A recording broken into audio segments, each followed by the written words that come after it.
हमेशा इमेज उस तरफ शिफ्ट होती है जिस तरफ उससे प्रकाश किरणें आ रही है, मतलब इंसिडेंट रे की तरफ शिफ्ट होती है। तो पहले प्रकाश किरण ऐसे जा रही थी, तो ये शिफ्ट हुई ऑब्जेक्ट से इमेज आगे की तरफ। अब यहां पर टकरा करके जो प्रकाश किरण आ रही है वो ऐसे आ रही है। हम इस पॉइंट पे चाहते हैं कि पूर्ण आंतरिक परावर्तन हो जाए। अच्छा, क्या पूर्ण आंतरिक परावर्तन की घटना को हम सपोर्ट कर सकते हैं? क्या संभव है? सोचते हैं। यहाँ पे पूर्ण आंतरिक परावर्तन करने के लिए दो शर्तें होंगी।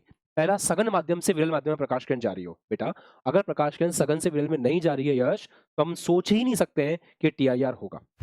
चलिए, तो रे ऑप्टिक्स हमारा चल रहा था, कंटिन्यू कर रहे हैं। लास्ट क्लास में हम एक सवाल डिस्कस कर रहे थे जिसमें इमेज को शिफ्ट होना था, है ना? उसका कुछ कंसेप्ट पेंडिंग था, मतलब आपको मैंने सोचने के लिए कहा था और फिर हमने डिसाइड किया था कि नेक्स्ट क्लास में हम एक बार फिर से उसको रिव्यू कर लेंगे। इस तरह से एक मिरर लगा हुआ था।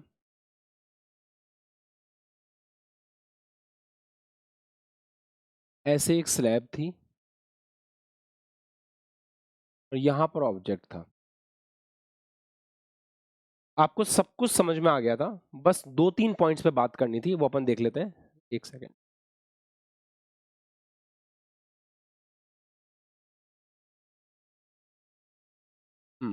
चलिए।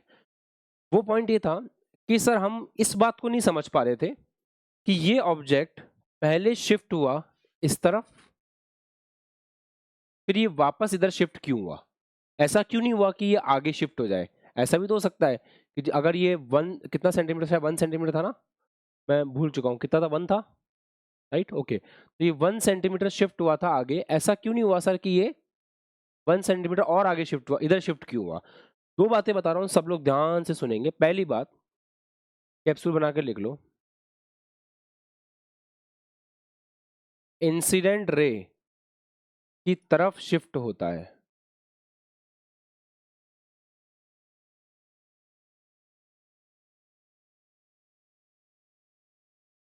इंसिडेंट रे की तरफ शिफ्ट होता है। हमेशा जो प्रकाश किरण आ रही है, उसकी तरफ शिफ्ट होता है। तो देखें, ऑब्जेक्ट से प्रकाश किरण कैसे जाएगी? ऑब्जेक्ट से प्रकाश किरण ऐसे जाएगी। तो ये इसकी तरफ शिफ्ट हुआ, बिल्कुल सही है। इस ऑब्जेक्ट से प्रकाश किरण ऐसे गई तो इसकी तरफ शिफ्ट हुआ, राइट? अब ये हमारा ऑब्जेक्ट है, ध्यान सुनना। ये प्रकाश किरण, मैं छोटा सा बना ही देता हूँ डायग्राम। ये प्रकाश किरण ऐसे गई, फिर ऐसे गई, फिर ऐसे गई।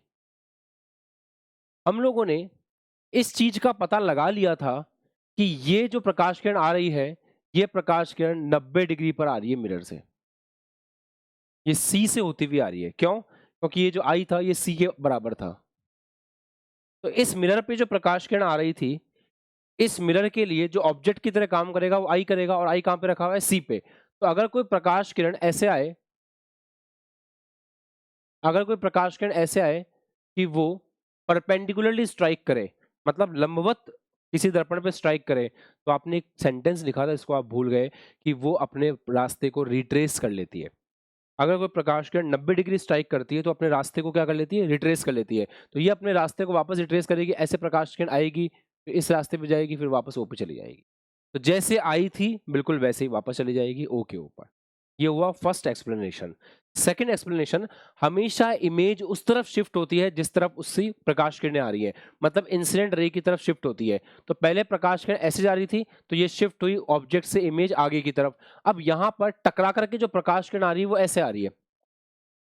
तो टकराने के बाद जो प्रकाश किरण आ रही है वो इस तरीके से है, तो ये प्रकाश किरण की दिशा में शिफ्ट होगा, तो आई से ओ की तरफ राइट हैंड साइड में शिफ्ट हो जाए। दोनों में से जो भी एक्सप्लेनेशन आपको बेटर लगता है वो आप फॉलो कर सकते हो। रिट्रेस योर पाथ हम काफी टाइम से देख चुके हैं, और ये एक नया कंसेप्ट है जो आपको थोड़ा सा दिमाग में रखना है। आई होप कंफ्यूजन क्लियर है सबको। पक्का आगे बढ़ जाएं अपन। चलिए, तो अपन टॉपिक को आगे बढ़ाते हैं। इलेक्ट्रोकेमिस्ट्री के सवाल बनाए आप लोगों ने, सबने? बन रहे? समझ में आया डेटा का मीनिंग क्या है? किस किस सवाल नहीं बना पाए थे इलेक्ट्रोकेमिस्ट्री के? ऐसा बहुत कम बच्चे हैं। कृति सवाल बनाओ, अदरवाइज देखो सिंपल सी बात है, सिलेक्शन नहीं होगा। मैं हार्श वर्ड यूज कर रहा हूँ बट सिलेक्शन नहीं होगा। आप कोशिश ही मत करना, उम्मीद ही मत करना कि सिलेक्शन हो जाए। सिलेक्शन नहीं होगा बेटा, ठीक है? इस सैटरडे को हम लोग क्लास रखेंगे। बेसिक मैथमेटिक्स का रिवीजन करवाऊं या काइनेमेटिक्स कराऊं सीधा? Basic maths, hand raise, kinematics? Basic maths से करा दूं? अच्छा, तुम्हें बेसिक मैथ्स आती है मतलब? ठीक है, चलो देखेंगे। रिवीजन रिवीजन होता है, मतलब स्टार्टिंग से होगा तो सही रहेगा, तो बाद में आप लोग फिर, यही तो है ना, छोटी छोटी चीज़ों की इंपॉर्टेंस मिस नहीं करनी। हाँ, उस दिन ये होगा कि फिर लंबी क्लास चलेगी, कम से कम बता रहा हूँ 6 घंटे, तो 10-12 घंटे भी हो सकता है, कोई भरोसा नहीं है। अपने आप को प्रिपेयर रखना, अपना डेटा वेटा मतलब अनशंट, उस 400-500 GB का डेटा करा के रख लेना। मजाक कर रहा हूँ, 10 GB काफ़ी होगा। तो N1 N2 N3 इस प्रकार के प्रकाश किरण है। अब आपको करना क्या है, यहाँ पे ऑब्जेक्ट रखा हुआ है, इसकी इमेज कहाँ बनेगी ये बताना है, इसकी इमेज की लोकेशन क्या होगी, डिस्टेंस क्या होगी ये बताना है। थिकनेस देख लो, अपने हिसाब से ले लो। इसका रिफ्रैक्टिव इंडेक्स N1 है तो थिकनेस T1, इसका रिफ्रैक्टिव इंडेक्स N2 है तो इसकी थिकनेस T2 ले लो, इसकी थिकनेस T3 ले लो। अब आप चाहो तो इसको रट सकते हो डायरेक्ट, मैं आपको बता रहा हूँ तरीका। अदरवाइज आपको फंडामेंटल्स तो क्लियर है ना, फंडामेंटल आपको अच्छे से क्लियर है, फंडामेंटल आप जानते हो बहुत बेहतरीन तरीके से कि कैसे करना है, क्योंकि आपने डबल स्लैब वाला मैंने आपको करवा दिया था, तो उसके हिसाब से ट्रिपल स्लैब करना भी हमारे लिए कोई बड़ी बात नहीं है ना। हम पहले ऑब्जेक्ट लेंगे, उसकी फर्स्ट इमेज बनाएंगे, फिर डिस्टेंस DI लिखेंगे, फिर उसको एज ऑब्जेक्ट लेंगे, फिर सेकंड इमेज बनाएंगे, फिर उसको ऑब्जेक्ट लेंगे, फिर थर्ड इमेज बनाएंगे। तो अगर हम चाहें तो प्रैक्टिस के हिसाब से घर पे बैठ के बहुत बढ़िया से कर सकते हैं, बट यहाँ पे हम डायरेक्ट कंसेप्ट पकड़ रहे हैं, ताकि एग्जाम में सवाल आ जाएगा मेंस का तो हम डायरेक्ट कर लें। एडवांस का आएगा तो कॉन्सेप्ट आपको पता ही है। फर्स्ट ऑफ ऑल ऑब्जेक्ट का है, तो यहाँ से ऑब्जेक्ट की जो दूरी है ये वाली, ये ऑब्जेक्ट का डिस्टेंस हो गया, ये डिस्टेंस ऑफ ऑब्जेक्ट हो गया, है ना बेटा। मान लेते हैं इमेज कहीं बन रही है, तो पहले डिस्टेंस ऑफ ऑब्जेक्ट लिख लो आप। तो ये तो प्रीवियस था, डिस्टेंस ऑफ ऑब्जेक्ट लिखेंगे, क्वेश्चन मान लो इसका ना। डिस्टेंस ऑफ ऑब्जेक्ट लिखेंगे तो वो कितना है आपका, T1 plus T2 plus T3।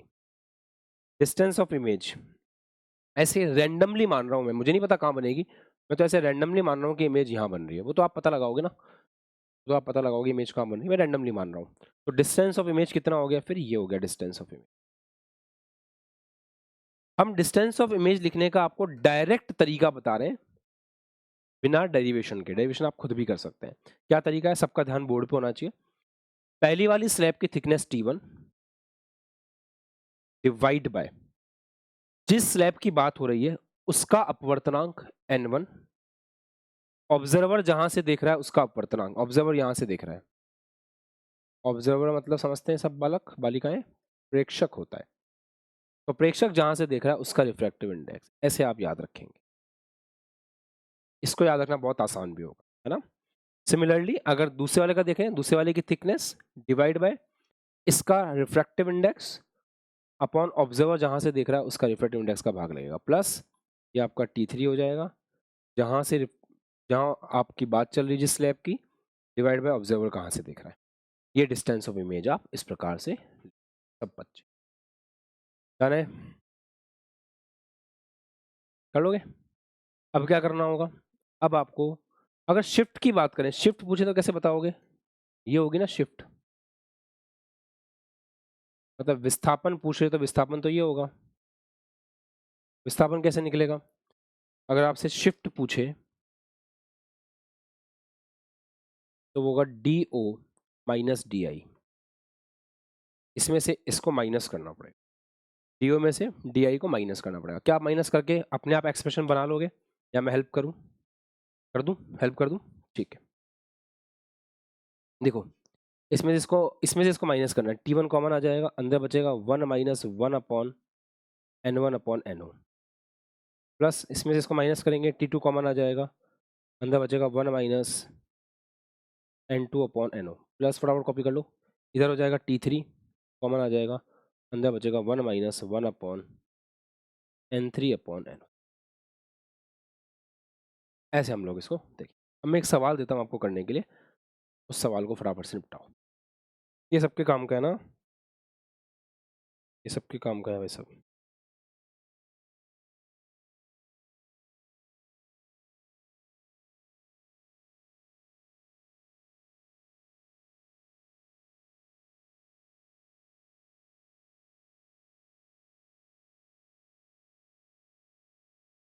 कितने 50-60 पेज तो भर गए होंगे इस चैप्टर में तो तुम्हारे, नहीं भरे? और रफ वर्क तो कम से कम इतने पेजों का हो गया होगा।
नहीं आ रही थी, मैं ही कह रहा हूँ। फॉर्मूला अप्लाई करो, आंसर निकालो।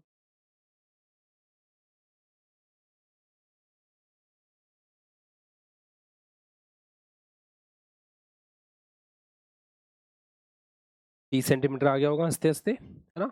चलो, डिस्टेंस ऑफ इमेज का मैंने फॉर्मूला क्या बताया, सबसे फर्स्ट वाले की थिकनेस ले लीजिए। इसकी थिकनेस है 24 सेंटीमीटर, डिवाइड बाय जिस स्लैब की बात हो रही है उसका अपवर्तनांक, डिवाइड बाय हवा। तो हवा को डिवाइड भी करोगे तो कोई मतलब नहीं निकलेगा, है ना। 4/3 हो गया, प्लस दूसरी वाली स्लैब का डिस्टेंस, थिकनेस, इसकी थिकनेस कितनी है, उसके बाद इसका अपवर्तनांक डिवाइड बाय हवा का अपवर्तनांक। तो ये आ गया 3 × 24/4, ये आ गया 18 × 2/3। तो आपने ऑब्जर्व कर लिया होगा कितना आ रहा है ये, आ गया 30 सेंटीमीटर।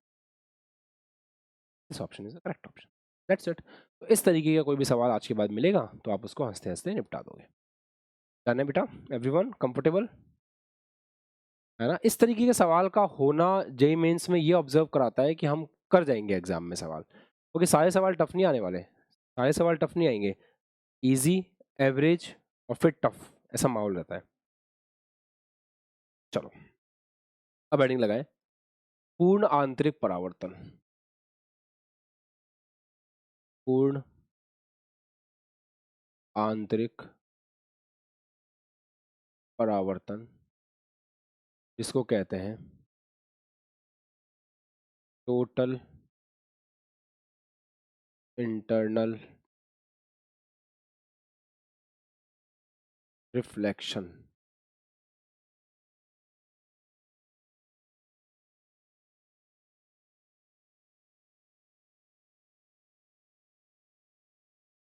पूर्ण आंतरिक परावर्तन, टोटल इंटरनल रिफ्लेक्शन। बेटा सबका ध्यान बोर्ड पे।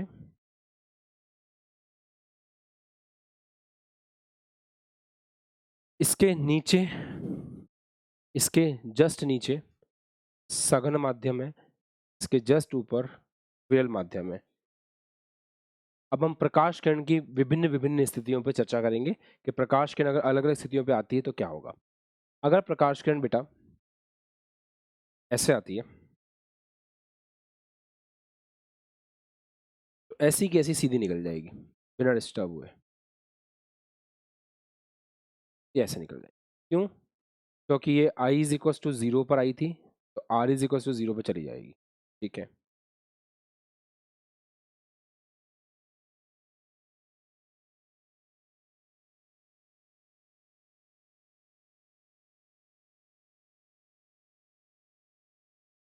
अब मान लो प्रकाश किरण ऐसे आपतित होती है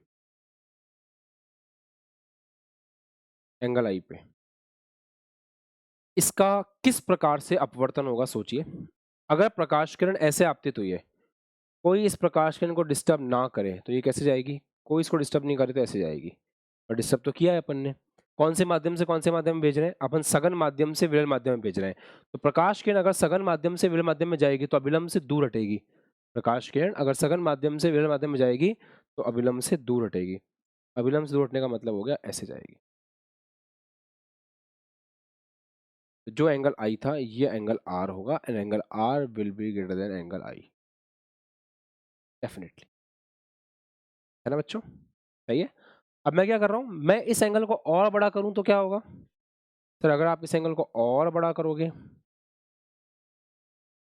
तो प्रकाश किरण को डिस्टर्ब नहीं करता तो सीधी आती, और आप उसको कहां से कहां भेज रहे हो, सघन माध्यम से विरल माध्यम में, तो अभिलंब से दूर हटेगी, ये रहा अभिलंब, तो इससे दूर हटने के चक्कर में और इधर शिफ्ट होगी, तो प्रकाश किरण ऐसे और इधर शिफ्ट होगी। जैसे जैसे आप इंसिडेंट एंगल बढ़ाते जाओगे वैसे वैसे रिफ्रैक्शन एंगल, अर्थात जैसे जैसे आप आपतन कोण बढ़ाते जाओगे वैसे वैसे अपवर्तन कोण बढ़ता जाएगा।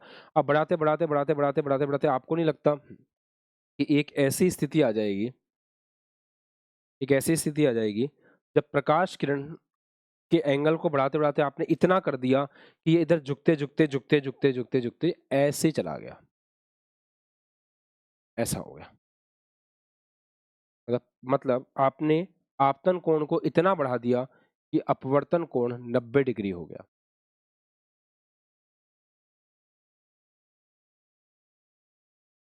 है ना।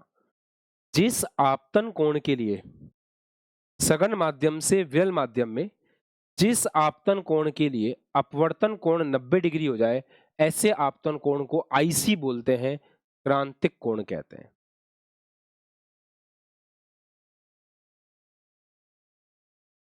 क्रिटिकल एंगल बोलते हैं। चलो फटाफट से शॉर्ट में लिख लो। सघन माध्यम से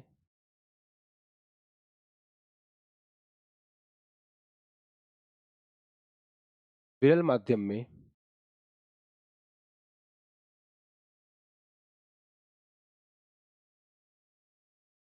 अपवर्तन के लिए, अपवर्तन की घटना में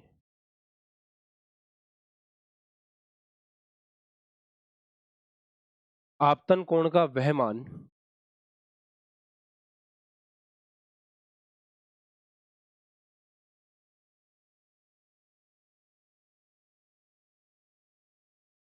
जिसके लिए अपवर्तन कोण, आपतन कोण का वह मान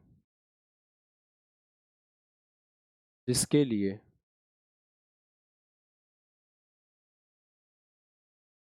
अपवर्तन कोण 90 डिग्री हो, 90 डिग्री हो जाए,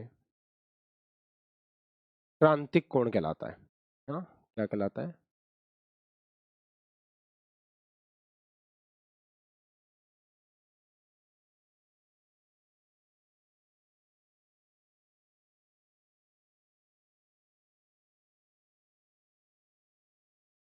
क्रांतिक कोण कहलाता है। तो ये स्थिति है बेटा। क्या यहाँ पे स्नेल लगा के देख लें एक बार, अभी तो स्नेल लग जाएगा ना, अपवर्तन हो रहा है, तो इस कंडीशन तक तो आप स्नेल लगा सकते हो। तो हम इस सिचुएशन के लिए एक बार स्नेल लॉ लगा के देखते हैं, क्या पता कुछ मजेदार निकल कर के आ जाए। लगा के देखो, स्नेल लॉ क्या बोलता है, इधर का अपवर्तनांक कितना है, एन डी, तो एन डी साइन आई सी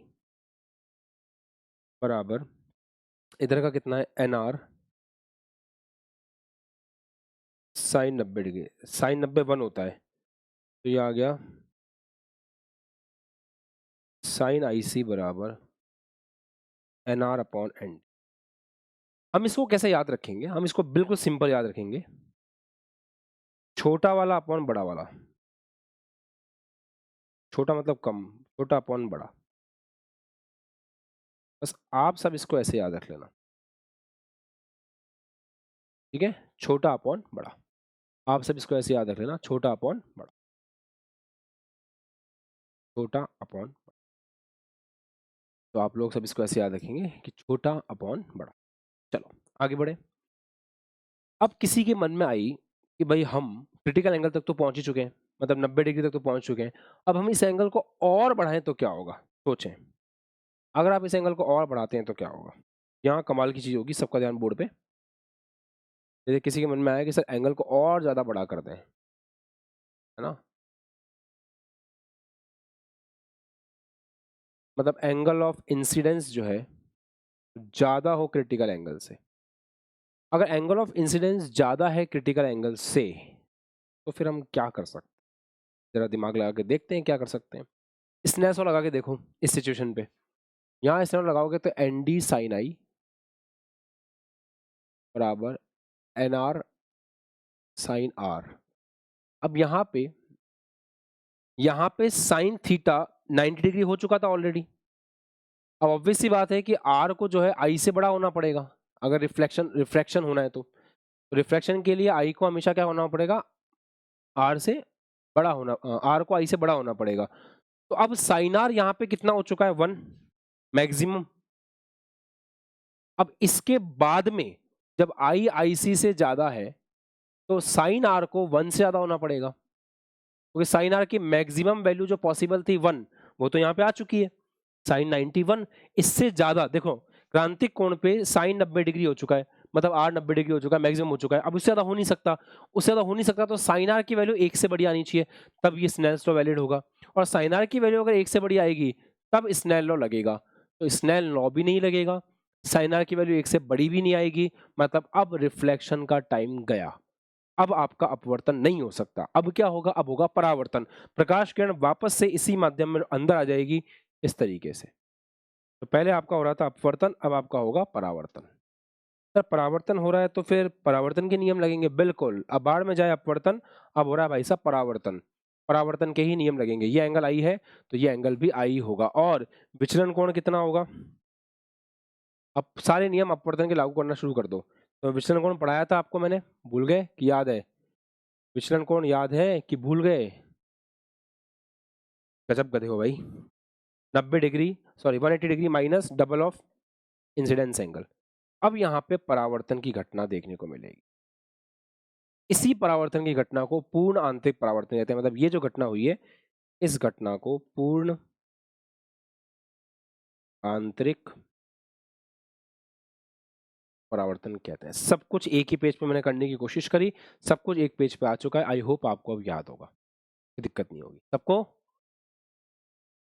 और आईसी से लिख लो एक छोटी सी लाइन, आईसी से ज्यादा कोण पर आपतन होने से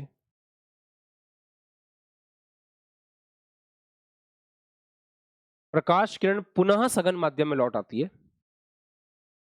प्रकाश किरण पुनः सघन माध्यम में लौट आती है।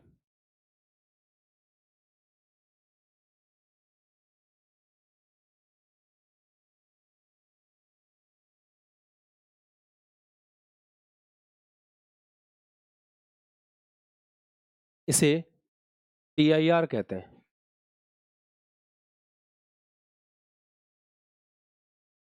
इसे पूर्ण आंतरिक परावर्तन कहते हैं।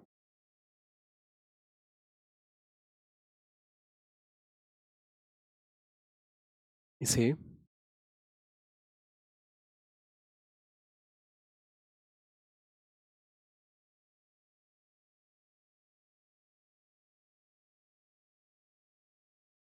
पूर्ण आंतरिक परावर्तन।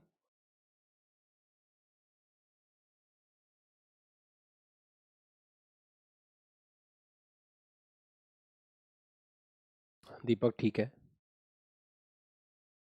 दीपक, नितिन ठीक है बेटा।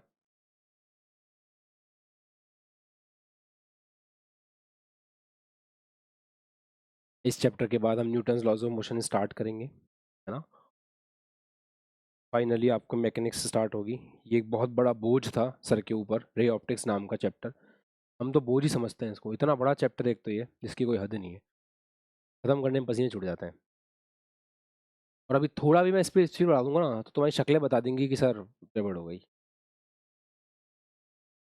क्योंकि अंधे बन के अगर पढ़ाना है तब तो कोई दिक्कत नहीं है, खुद को पढ़ाना है तब तो कोई दिक्कत नहीं। मैं खुद को पढ़ाने की स्पीड अलग होती है, आपको पढ़ाना और आपकी शक्लें एक बैलेंस फेज में रहें, आपको देख के लग रहा हो कि हाँ इनके अंदर कुछ जा रहा है, वो चीज़ ज़्यादा इंपॉर्टेंट होती है। चलिए बॉस एक सवाल करते हैं, आप कॉपी करते रहिए, मैं सवाल साइड में दे देता हूँ, जाते रहना बैठे बैठे।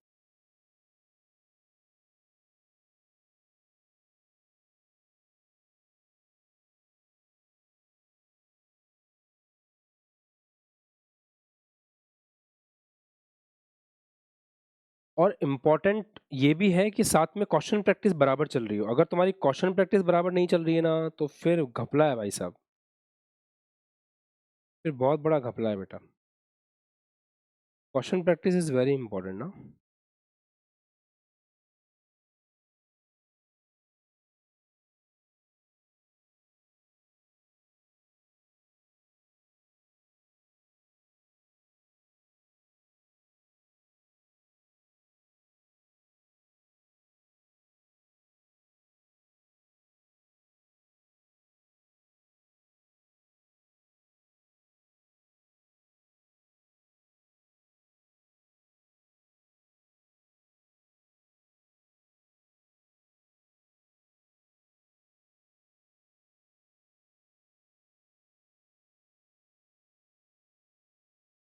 यार आईसी को सी बोल लेंगे ना, बाबा परेशान होते रहेंगे, सी बोल लेते हैं।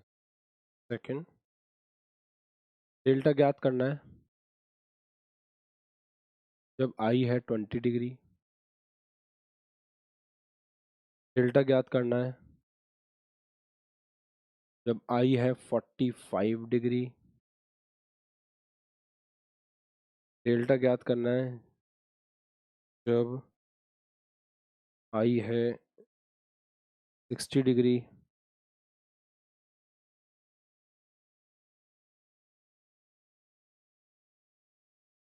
डेल्टा ज्ञात करना है जब आई है 30 डिग्री।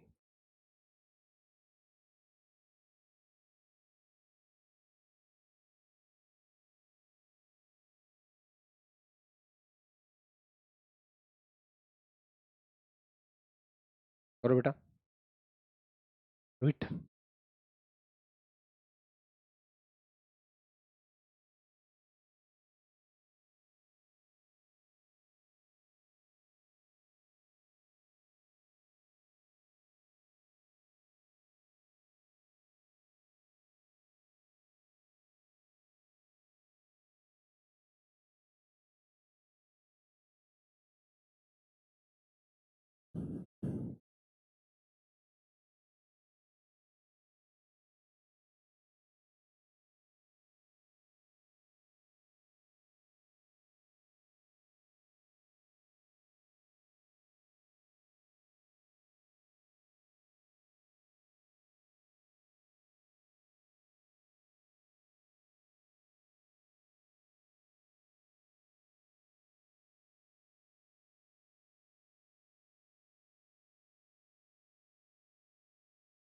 मैं कह रहा हूँ पहले क्रिटिकल एंगल निकाल लेते हैं, क्रिटिकल एंगल निकालेंगे तो सब कुछ ठीक रहेगा ना।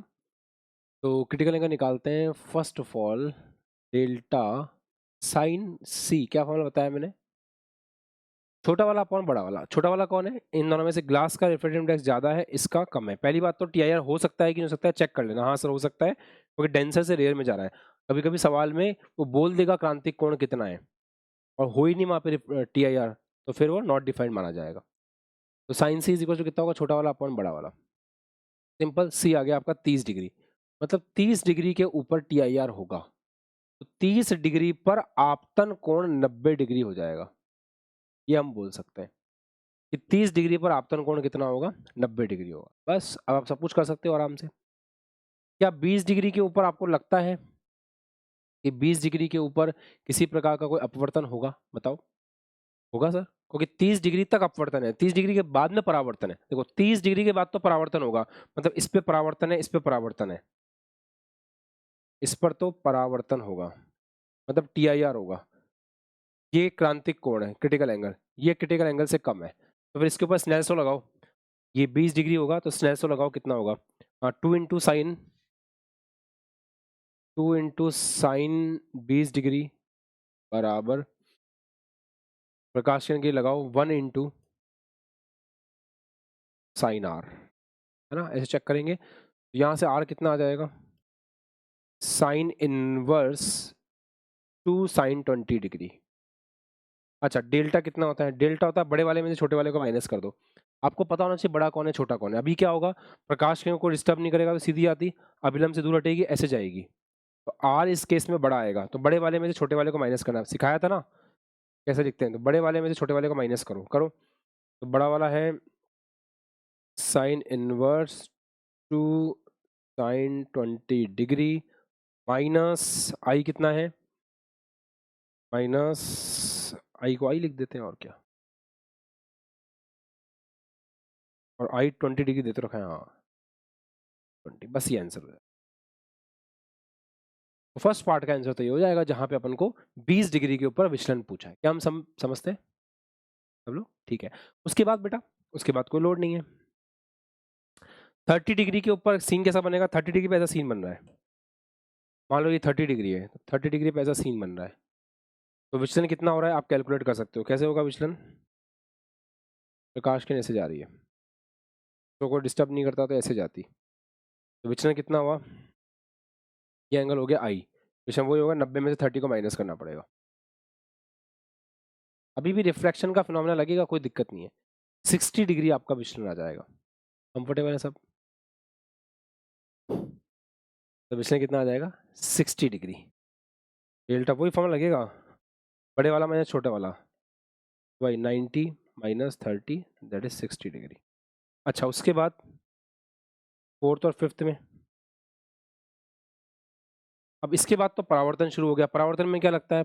Pi minus 2i, pi minus 2i, 180 minus twice of 45 कर लेना सॉल्व, 180 माइनस ट्वाइस ऑफ 60, ऐसे करेंगे, तो इसमें तो आ गया 90 डिग्री 60 डिग्री। इस तरीके से आप, सब लोग कंफर्टेबल है ना? ठीक सा सवाल है, समझ में आया था इससे कि यहाँ पे अपना TIR हो रहा है, इसके ऊपर TIR की घटना है, यहाँ इसके बाद TIR है, उसके पहले रिफ्रैक्शन। इस तरीके से सवाल हमें बनाना आना चाहिए। बोलो भाई साहब, सारे एंगल निकाल लिए अपन ने, कुछ छूटा तो नहीं?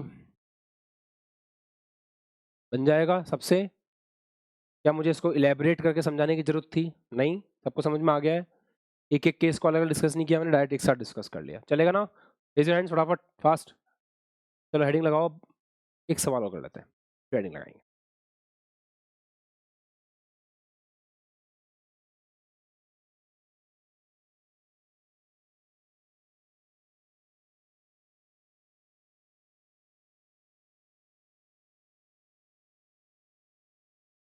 बोर्ड वाले बच्चे इन सवालों से डरते हैं, और ये जेई के अंदर वार्म अप होता है।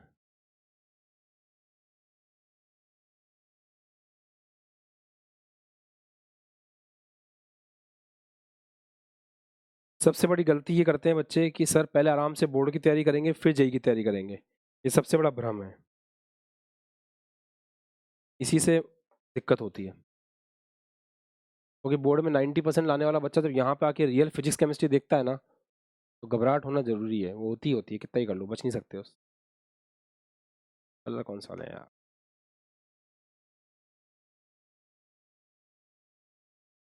ये ले लेते हैं।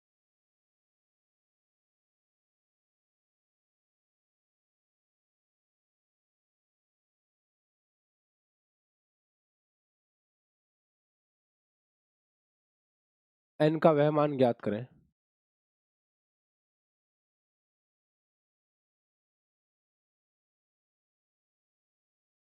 जिसके लिए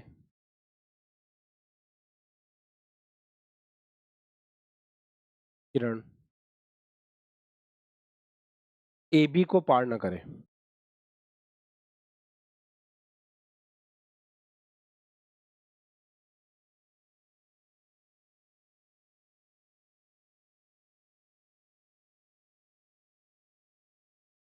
जिसके लिए किरण ए बी को पार ही ना करे।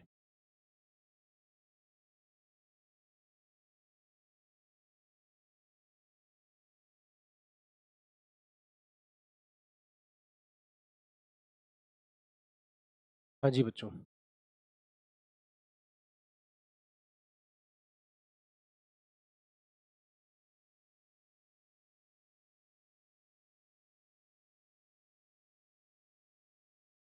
कर लिया? हो गया?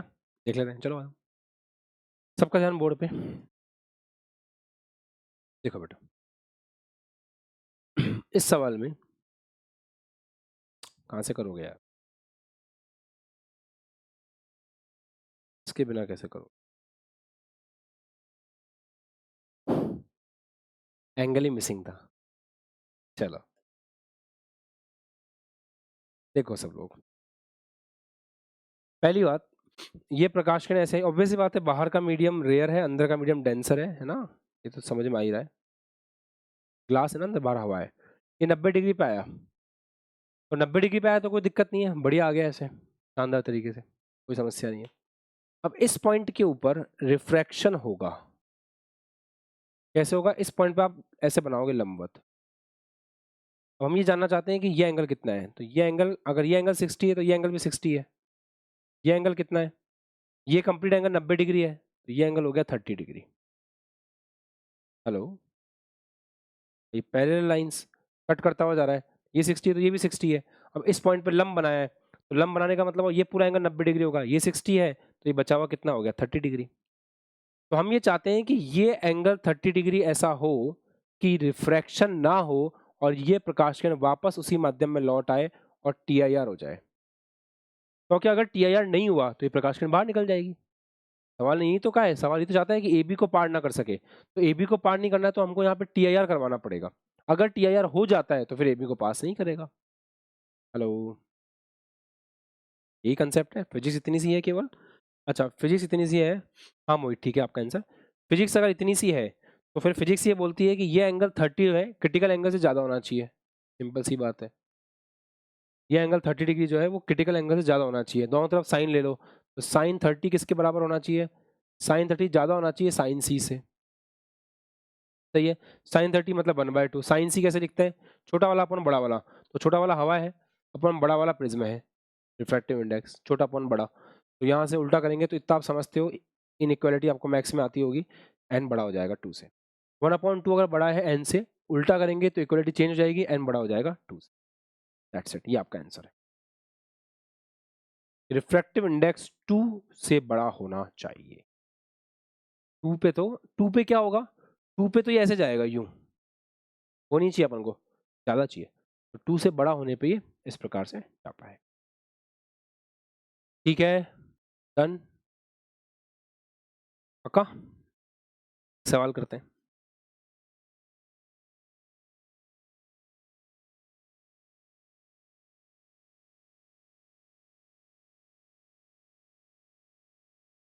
ये सवाल निपटाओ। ये मान लो अंदर पानी है ना, पानी हो सकता है ना, अब तालाब के अंदर बैठे हो, पानी है, वाटर है, यहाँ पे एक फोन रखा हुआ है,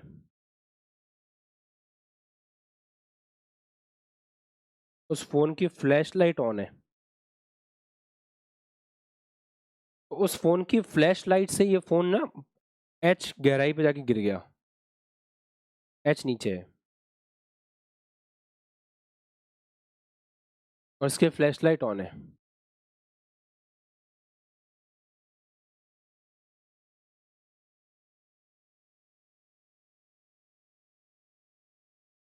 ये इसकी फ्लैश लाइट जल रही है। अब होगा क्या, ऊपर से जिसका फोन गिरा वो खड़ा हुआ देख रहा है, तो ये जो फ्लैश लाइट है ना, ये फ्लैश लाइट जब ऊपर आएगी ना, तो ऊपर उसको ऐसे सर्किल में चमकदार दिखाई देगा, सर्किल दिखाई देगा चमक का, ऐसे चमक का एक सर्किल दिखाई देगा उसको। उस सर्किल की रेडियस कितनी है आपको बताना है। चमकदार सर्किल ऐसे दिखाई देगा, इस चमकदार सर्किल की रेडियस कितनी है आपको बता। चलो चालू हो जाओ। किसकी टर्म्स में बताओगे? एच की टर्म्स में। रिफ्रैक्टिव इंडेक्स मान लो एन डी है, इसका एन आर है, एन डी एन आर इनकी टर्म्स में बताना है। चलो बताओ बताओ बताओ।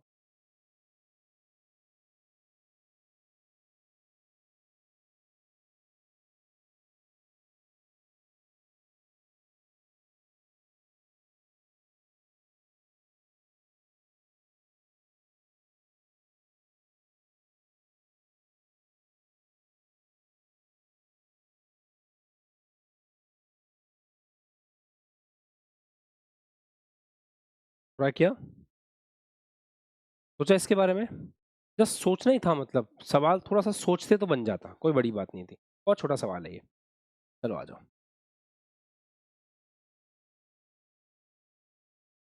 देखो पहली बात तो दिमाग में ये आना चाहिए आपके कि सर्किल बनेगा ही क्यों। देखते हैं बेटा, आप ऐसे समझो, आप इधर समझो, कोई प्रकाश किरण यहां से गुजरी ऐसे गई, क्या होगा उसके साथ? पूर्णांतिक परावर्तन तो होगा नहीं डायरेक्ट, तो डायरेक्ट पूर्णांतिक परावर्तन तो हो नहीं सकता। पहले क्या होगा? प्रकाश किरण जाएगी, अभिलंब से दूर हटेगी, ऐसे निकल जाएगी,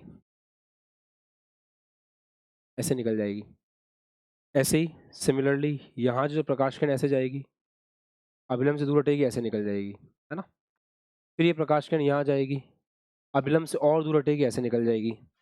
फिर ये प्रकाश किरण यहाँ जाएगी, अभिलंब से दूर हटेगी और ऐसे निकल जाएगी। फिर फाइनली एक ऐसी प्रकाश किरण भी आएगी इस पॉइंट पे जो ऐसे जाने वाली। बस ये लास्ट प्रकाश किरण है जहां तक आपको रोशनी दिखाई देगी। कोई प्रकाश किरण ऐसे आएगी जो इस पॉइंट पे टकराएगी और फिर ऐसे हो जाएगी। ये लास्ट प्रकाश किरण है जो आपको आंखों में दिखाई देगी, क्योंकि इसके बाद जो प्रकाश किरण जाएगी वो आपकी आंखों तक पहुंचेगी नहीं, वो तो टकरा के अंदर चली जाएगी। मतलब इस एंगल पे टीआईआर हो जाएगा। तो जब तक टीआईआर नहीं हो रहा है तब तक ही आपको दिखाई देगा। तो last critical velocity, sorry critical angle जिस पॉइंट पे दिखेगा वहां तक सब ठीक रहेगा, उसके बाद हट जाएगा। क्या ये फिजिक्स समझ में आती है? भागचंद वेरी गुड बेटा, your answer is absolutely right. बस आपने थोड़ा सा गलती किया, उसको एक बार चेक कर लो, कहीं स्क्वायर स्क्वायर नहीं आ रहा हो। दिखा रहा, वापस दिखा रहा। हाँ ठीक है, ठीक है, ठीक, परफेक्ट। चलो तो अब अपन डायरेक्ट टीआईआर वाला कंसेप्ट लगाते हैं, बहुत सिंपल है ये तो यार। टीआईआर वाला कंसेप्ट ऐसे लगेगा, प्रकाश किरण ऐसे गई यहाँ से,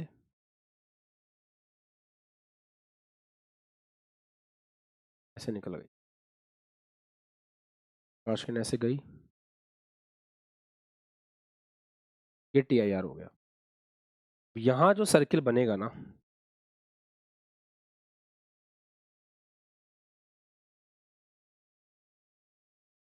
ये सर्किल ऑफ इल्यूमिनेंस है, ये रोशनी का सर्किल है। हमको इसकी त्रिज्या चाहिए, देखते हैं।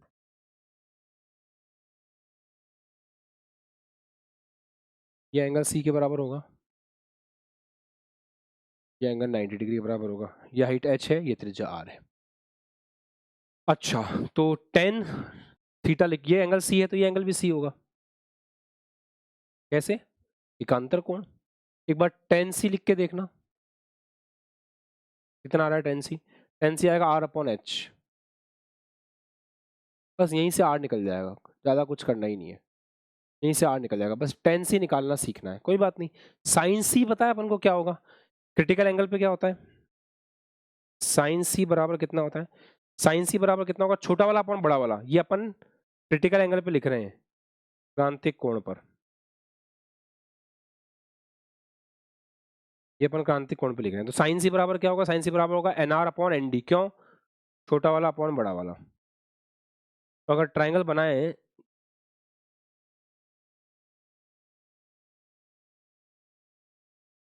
जिसमें ये थीटा हो या जिसमें ये सी हो और 90 डिग्री हो, तो ये हो गया एन आर, है ना, ये हो गया एन डी, तो ये कितना हो गया? एन डी का स्क्वायर माइनस एन आर का स्क्वायर का अंडर रूट। पाइथागोरस प्रमेय से। इस साइन सी के हिसाब से मैंने ट्राइंगल बनाया, उस ट्राइंगल में ये आ रहा है एन डी का स्क्वायर माइनस एन आर का स्क्वायर। अब इस ट्राइंगल से टेन सी लिख के देखो, तो टेन सी आएगा लंब बटा आधार, तो एन आर अपॉन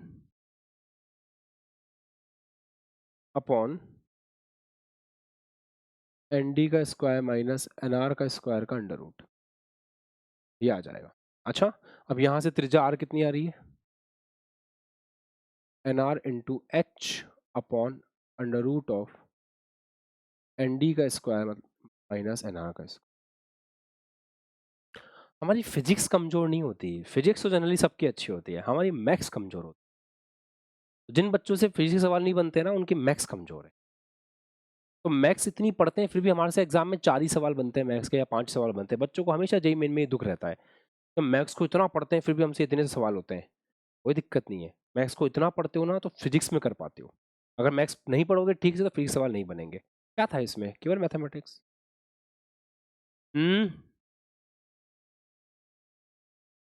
नीट वाले बच्चों को थोड़ा ध्यान देना है बेसिक मैथमेटिक्स पे, थोड़ा सा ट्राइंगल के साथ खेलना आना चाहिए, थोड़ी ज्योमेट्री आनी चाहिए, ताकि आप रे ऑप्टिक्स के अच्छे सवाल कर सको। और अब क्या है, पहले तो हम बोल देते थे साफ साफ नीट वाले बच्चों को कि मत पढ़ो, रहने दो, छोड़ दो। अब नहीं बोल सकते ना, क्या पता क्या आ जाए तुम्हारे भी, तो थोड़ा आपको अलर्ट रहना ही पड़ेगा।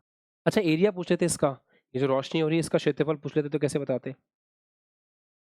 एरिया हो जाता pi r square, simple, pi n are का square h square upon N D का स्क्वायर माइनस एन आर, ये आपका आंसर। डन। अब इसके बाद हेडिंग लगाएं, प्रकाशिक तंतु ऑप्टिकल फाइबर, प्रकाशिक तंतु ऑप्टिकल फाइबर।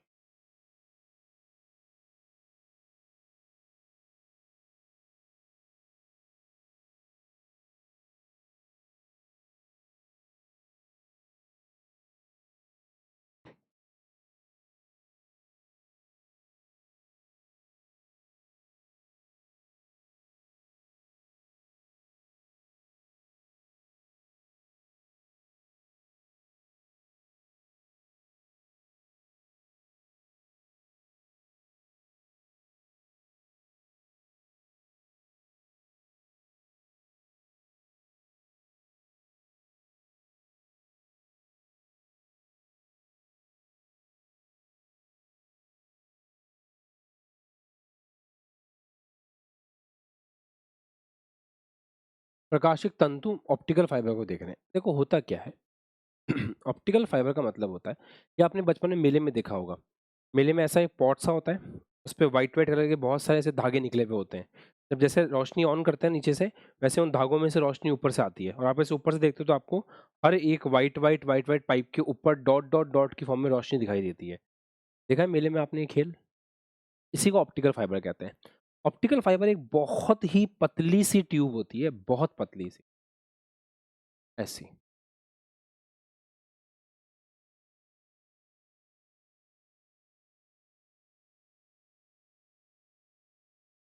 हम्म।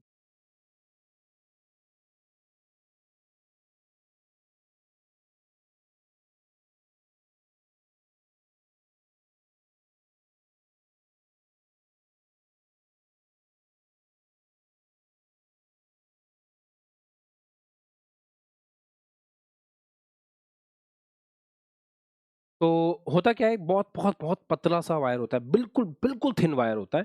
मान लेते हैं इसका रिफ्रैक्टिव इंडेक्स n है। अब हम इसमें से प्रकाश को भेजना चाहते हैं, ठीक है, कैसे भेजेंगे। मान लो ये मैंने आपको थोड़ा सा टेढ़ा वायर दिखा दिया, हम थोड़ा सीधा वायर देख करके फिजिक्स समझ लेते हैं। ये सीधा वायर है मान लो,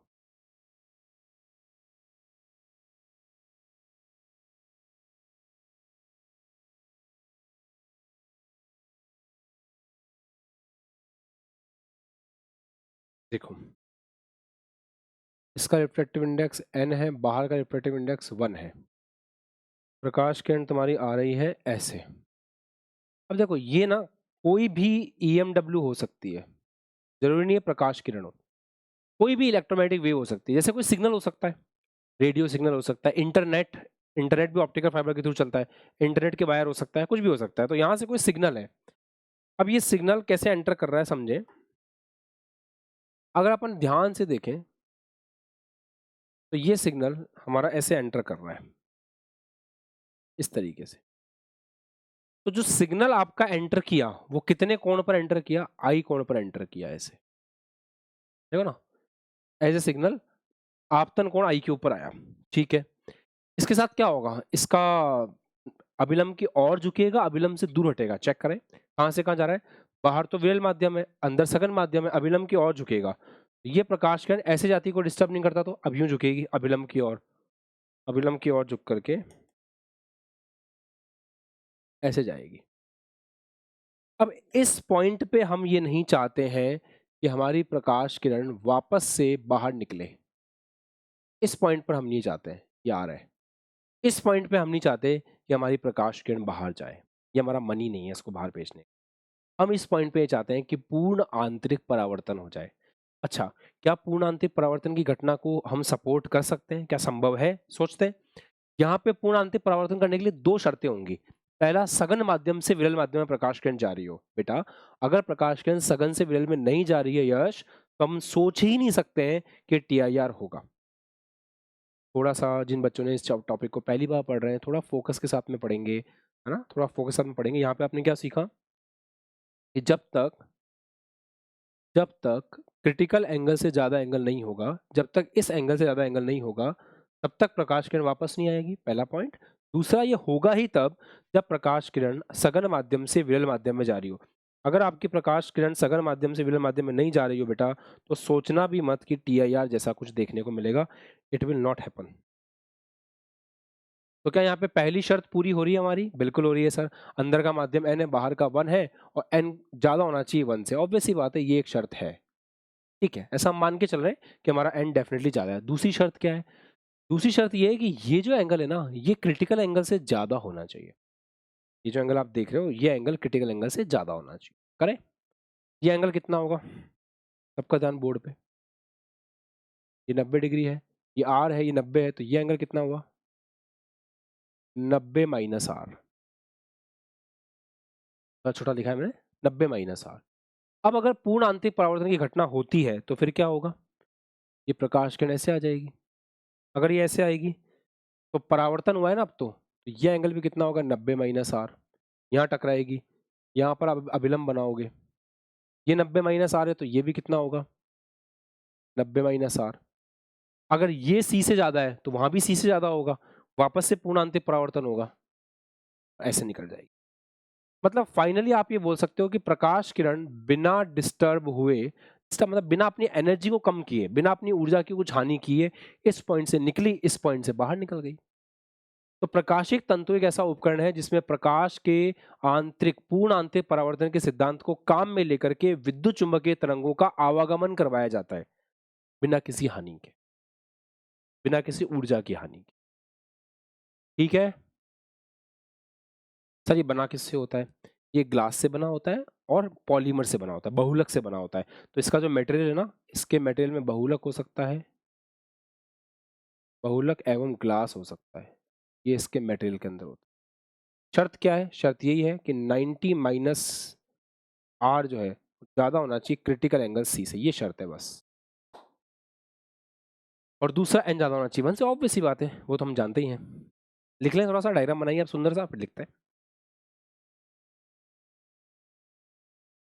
एक पॉलीमर, बहुलक, बहुलक भी एक चैप्टर हुआ करता है आपके, पॉलीमर तथा ग्लास से बना पतला सा तार,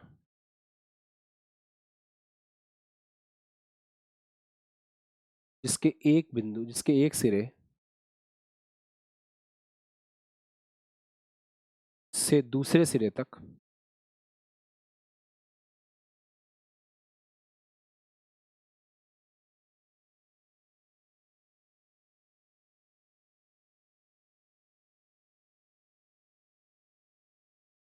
पूर्ण आंतरिक परावर्तन के सिद्धांत को काम में लेकर, पूर्ण आंतरिक परावर्तन से ईएमडब्ल्यू को बिना किसी ऊर्जा हानि के स्थानांतरित किया जाता है। या को न्यूनतम ऊर्जा हानि से स्थानांतरित किया जाता है।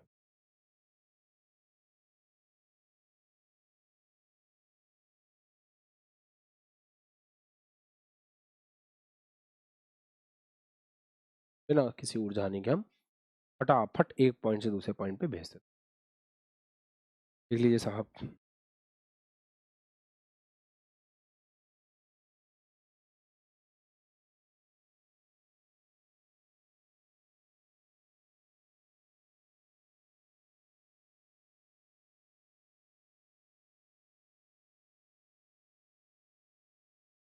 डन।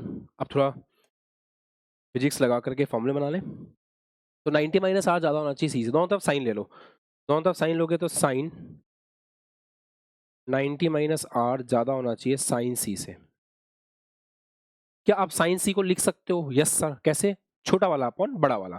तो छोटा वाला कौन है? बाहर वायु 1, बड़ा वाला कौन है? n should be greater than sine 90 minus theta. अरे यार, साइन 90 माइनस थीटा को तो कॉस थीटा बोलते हैं, तो ये हो जाएगा cos are should be greater than 1 upon n। ये हमारे पास कहानी आ जाती है। अब हम थोड़ा और खेल खेल सकते हैं, अगर हम चाहें तो थोड़ा सा और खेल खेल सकते हैं। कैसे? स्नेल्स का लॉ लगा करके। एक काम करो, इस पॉइंट पे स्नेल्स लॉ लगाओ यहां पर।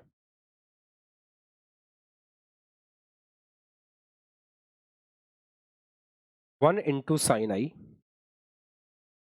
बराबर n into sine are.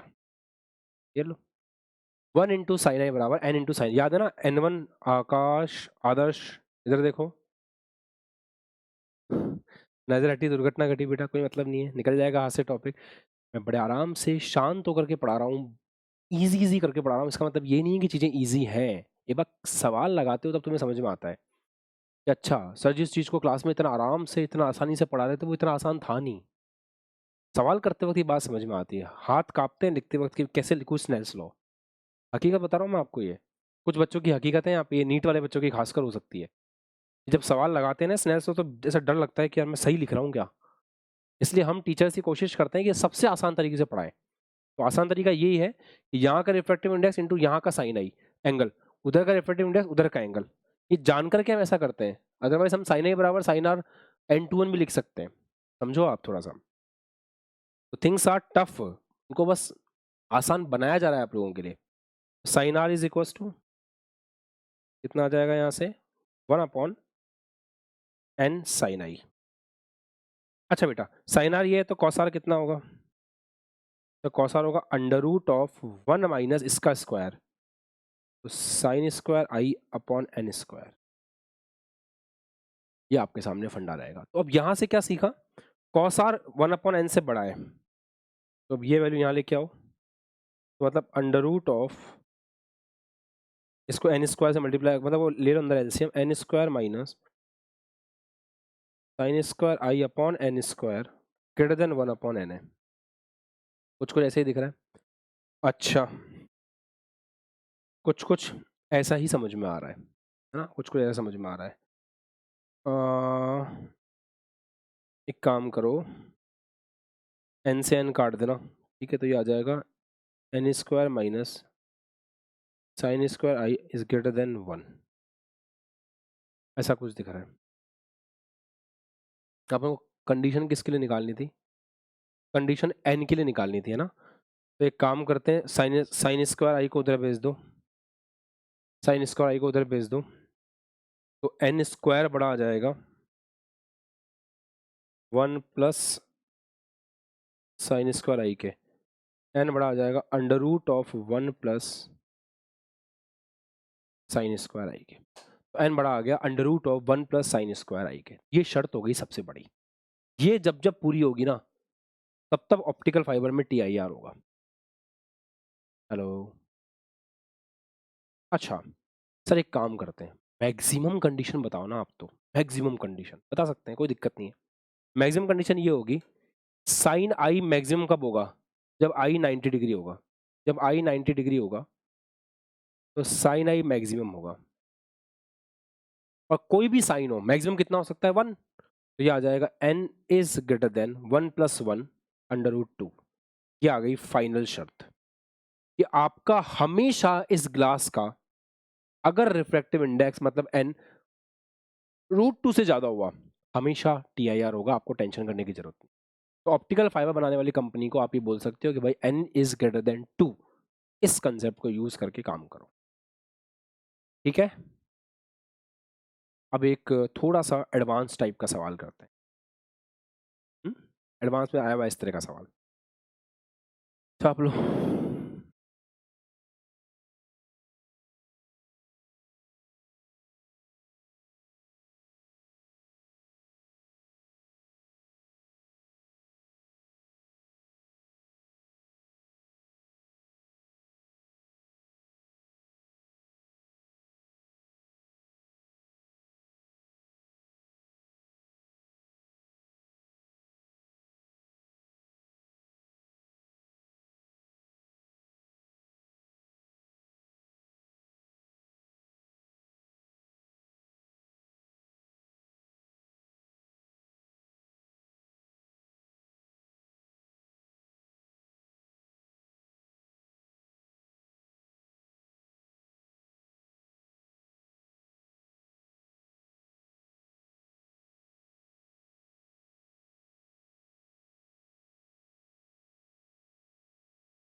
Try करो।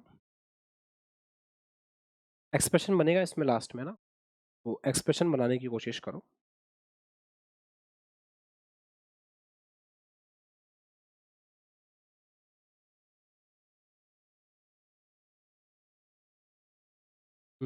इसका अंदर वाले का रिफ्रैक्टिव इंडेक्स n1 ले लो और इसका n2 ले लो।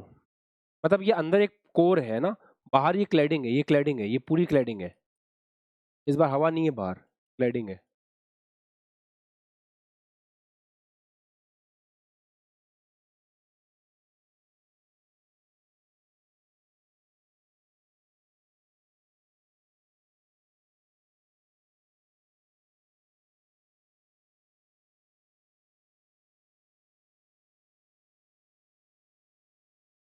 ये क्लैडिंग है, दिस इज क्लैडिंग। सोचिए बेटा, बड़ा आसान है, बड़ा आसान है, बड़ा आसान है, मस्ती से निकाल लोगे तुम, थोड़ा दिमाग लगाओगे तो बस बिंदास निकालोगे। इनइक्वालिटीज को सॉल्व करना है और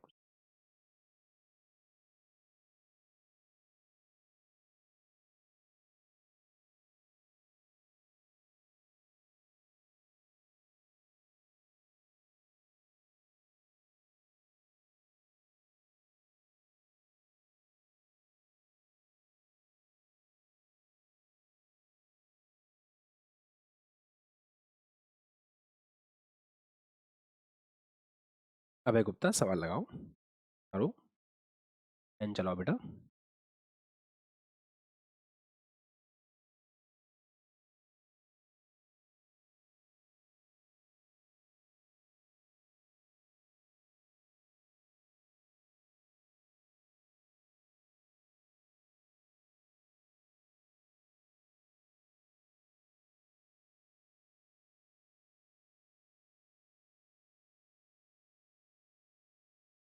बेटा हो गया होगा, है ना? कुछ ऐसा एक्सप्रेशन आया होगा, sine I is less than, कुछ अंडर रूट में कुछ आया होगा आपका expression, I is less than sine inverse, ऐसा कुछ। कोई बात नहीं, अब हमेशा एक सेम आंसर आएगा जरूरी नहीं होता, और आंसर याद हो ये भी जरूरी नहीं है, बिल्कुल भी नहीं है जरूरी, क्योंकि ये कोई क्वेश्चन, ये कोई ऐसा टॉपिक नहीं इसको लर्न कर लिया जाए, याद नहीं करना है, अपन तो बना के देखेंगे, जो होगा देखा जाएगा। कंसेप्ट सेम लगेगा बेटा, देखो कैसे, ये एंगल आई है, ऑब्वियस सी बात है, अंदर इसका रिफ्लेक्शन कैसे होगा, कहाँ से कहाँ जा रही है प्रकाश किरण, प्रकाश किरण अभिलंब की ओर झुकेगी। हाँ एक बार बता दूं मैं आपको, ये सब कुछ होगा तभी जब n1 बड़ा होगा n2 से।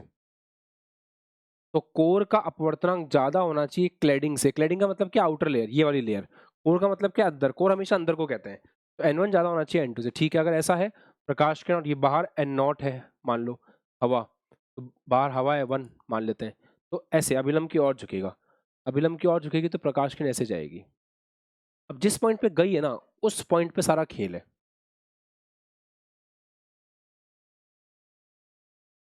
सारा खेल इसी पॉइंट का है।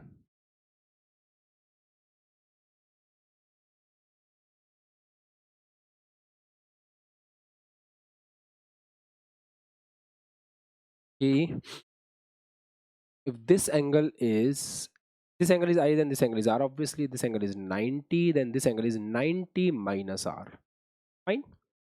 प्रकाश किरण को वापस आना ही पड़ेगा, नो अदर चॉइस, क्योंकि हम चाहते ही नहीं है कि वो कहीं और जाए, हमें उसको अंदर ही लेके आना है, सवाल ही कह रहा है, ये भी 90 माइनस आर नॉट अल्फा, ये भी 90 माइनस आर होगा, इधर भी 90 माइनस आर होगा, ये वापस 90 माइनस आर से ऐसे निकल जाएगी।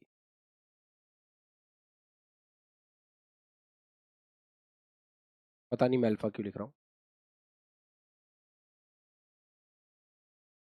अच्छा बढ़िया है, कौन कौन सी शर्तें लगती हैं आपको, पहली शर्त क्या है, 90 minus r should be greater than C, alpha से कौन सी मोहब्बत हुई है भाई, 90 minus r is greater than C.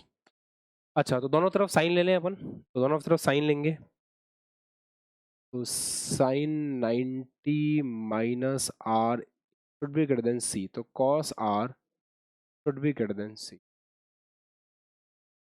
यहाँ तक तो हर बच्चा पहुंच गया होगा बिना किसी टेंशन के, है ना? अब अच्छा साइन लेना इधर भूल गए अपन, साइन लेना भूल गए अपन, साइन सी, साइन सी छोटा वाला अपन, बड़ा वाला, छोटा वाला कौन है n2, बड़ा वाला कौन है n1, मस्त है ना याद रखने का तरीका, छोटा वाला अपॉन बड़ा वाला, दैट्स इट। अच्छा अब आप कौसार कैसे निकालोगे, कौसार ऐसे नहीं निकलेगा, कौसार के लिए आपको क्या करना पड़ेगा, कौसार के लिए आपको थोड़ा सा स्नेल्स लॉ अप्लाई करना पड़ेगा इनिशियल पॉइंट के ऊपर, यहाँ स्नेल्स लॉ अप्लाई करेंगे इस जगह पे, स्नेल्स लॉ अप्लाई कर, बिना किसी घबराहट के अप्लाई करेंगे, एन नॉट ही ले लेते हैं, क्या पता सवाल ने दे ही नहीं रखा हो वन, फालतू क्यों बन ले, तो एक्सप्रेशन ही बना रहे हैं तो पूरा ही बना लें, तो एन नॉट साइन आई बराबर एन वन साइन आर, तो यहाँ से साइन आर कितना आ रहा है, एन वन अपॉन, गंदी बात, n naught upon n one sine i, तो दोस्तों यहाँ से कॉस आर कितना आ रहा है, अंडर रूट ऑफ 1 माइनस इसका स्क्वायर अपॉन इसका स्क्वायर साइन स्क्वायर आई, ऐसा कुछ। तो ये चीज जो है पूरी आफत, यहाँ लिखो इसको, 1 माइनस एन नॉट का square sine square I upon is greater than N two upon N. क्या हम सब इस कंक्लूजन तक बड़े मजे से पहुंच गए थे बिना किसी को परेशान किए, बिना परेशान हुए? हाँ जी, दिवांक, स्लीप साइकिल ठीक की है अपनी, नहीं की? सोना समय पे, उठना समय पे, खाना समय पे, पढ़ना समय पे। अगर तुम अपने आप को एक्सट्रीम लेवल पे पुश करना चाहते हो ना, कि मेरे पास जितनी शक्ति है मैं सारी लगा दूं, कोई बात नहीं, मैंने भी किया है बहुत बार। रात को 10 बजे सो जाओ और सुबह 4 बजे उठो। शरीर स्वस्थ रहेगा और तुमको जितना उससे काम करवाना है तुम करवा सकते हो। तुम अगर इस टाइम में जग रहे हो ना, तुम्हें लॉन्ग टर्म में बहुत दिक्कत देगा ये। बेटा मैं सब कर चुका हूँ। मैं पूरी रात रात जग चुका हूँ, मैं रात को 2 बजे सो के देख चुका हूँ, 1 बजे सो के देख चुका हूँ। क्योंकि काम की कोई कमी नहीं होती कभी भी काम की कमी नहीं होती। मेरे पास आज भी काम बहुत ज्यादा है। ना काम कभी कम होता है, ना क्लासेस कभी कम होती है, ना बच्चे कभी कम होते हैं, ना बच्चों से बात करना मैंने रात को 3-3 बजे तक भी बच्चों से बात करके देखा है, सब किया है। पर मेरे को एक ही बात अपने 15 साल के एक्सपीरियंस से बता रहा हूँ, एक ही चीज सबसे इंपॉर्टेंट है, 10 बजे से लेकर के 4 बजे तक की नींद। अगर ये आपका स्लीप टाइम है ना, तो इसके अलावा आप शरीर से जो करवाना चाहो करवा सकते, कभी मना नहीं करेगा, कभी थकान नहीं होगी। हम गलती यही करते हैं कि हम 10 बजे से लेकर 4 बजे तक सोते नहीं है। 6 घंटे तो बोल रहा हूँ मैं, ज्यादा थोड़ी बोला है। और कभी आपको ऐसा लगे ना थकान ज्यादा हो रही है, आज नहीं हिम्मत हो रही है मेरे से, मजा नहीं आ रहा आज मुझे थकान सी लग रही, कोई बात नहीं, 1 घंटे ज्यादा सो लो। आप इसको 9 से 4 भी कर सकते हो, आप इसको 10 से 5 भी कर सकते हो, आप इसको 10 से 6 भी कर सकते हो जब बहुत ज्यादा थके हुए हो, तो कोई दिक्कत नहीं है। पर आपको 10 बजे के बाद सोना गलत है, बहुत गलत है। तो सही करो कैसे भी करो। सुबह 4 बजे उठ के एक बार डीपीपी सॉल्व करके देखो, मजा आ जाएगा आपको। आप क्या करते हो, रात को लेट नाइट पढ़ते हो? कितने बच्चे यहाँ पे लेट नाइट पढ़ने वाले हैबिट्स हैं हमारी? कोशिश करो उसको छोड़ने, क्योंकि लेट नाइट पढ़ 10 बजे बाद में क्या, दिमाग दिन भर का थका हुआ होता है। तुम सवाल को जब करने की कोशिश करोगे ना, तो ब्रेन फॉग कहते हैं इसको। ब्रेन फॉग का मतलब क्या होता है? धुंध आ जाती है दिमाग के सामने। ब्रेन फॉग, आप 10 बजे तक पढ़ो, कोई दिक्कत, 10 बजे किताब बंद करके सो जाओ और लास्ट स्क्रीन देखा करो 8 बजे। 8 बजे स्क्रीन ऑफ।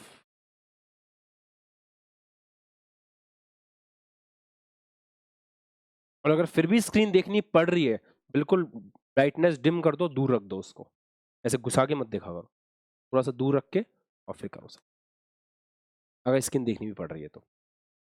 बट करके देखो ये, ट्रस्ट मी आपका एग्जाम खराब नहीं होगा। क्योंकि एग्जाम, अगर तुम्हारी लेट नाइट वाली हैबिट होगी ना, क्या तुमको एग्जाम के एक दिन पहले नींद आएगी? नहीं आएगी। तुम 3-4 बजे तक जगते रहोगे, फिर सुबह जाके 9 बजे वहां पे तुमको पूरा ब्रेन यूज करना है, जो तुमने 2 साल पढ़ा है ना, वो सब तुम्हें याद करना है और उसको अप्लाई करना है।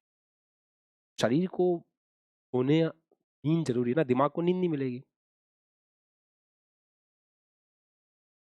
ठीक है, एक और चीज है, मार्केट में डार्क चॉकलेट मिलती है। एक तो कैडबरी मिलती है, वो नहीं, फर्जी है वो तो शुगर है, कुछ नहीं है, कचरा है, वो जहर है। एक डार्क चॉकलेट मिलती है, अमूल की भी आती है और भी ब्रांड्स की आती है, डार्क चॉकलेट लेके रख सकते हो। और जितनी डार्क, ये वैसे 70% डार्क तो आप ले लो, और अगर आपको कड़वापन नहीं लगता तो 99% डार्क भी ले सकते हो। डार्क चॉकलेट लेके रख लो अपने पास, वो इतनी बड़ी चॉकलेट आती है, उसको लेके रख लो। आती होगी शायद 70-80-100 रुपए के आसपास की आएगी, लेके रख लो उसको। और जब आपको ऐसा लगे ना कि दिमाग में थकान बहुत ज्यादा हो रही है, उसको थोड़ा सा आप यूज कर सकते हो, एकदम आपको अलर्टनेस देगा। ये बढ़िया चीज है, कॉफी से बेटर है, चाय से बेटर है। डार्क चॉकलेट दिमाग के लिए बहुत अच्छी होती है, वो आप लेके रख सकते हो। और ये नहीं है कि खरीदी और कच कच कच खा गया उसको आधे घंटे में पूरा, ऐसे नहीं करना है। वो सिर्फ मेडिसिन की तरह है, उसको थोड़ा सा एक बाइट, एक जो क्यूब होता है उसके अंदर क्यूब्स बने हुए होते हैं, एक क्यूब खा लिया जब बहुत ज्यादा थकान लग रही है तो। ये अच्छे टिप्स हैं। और गलती से भी सिगरेट, इन सब का यूज मत करना अपने आप को जगाने के लिए। गुटखा, सिगरेट, तंबाकू,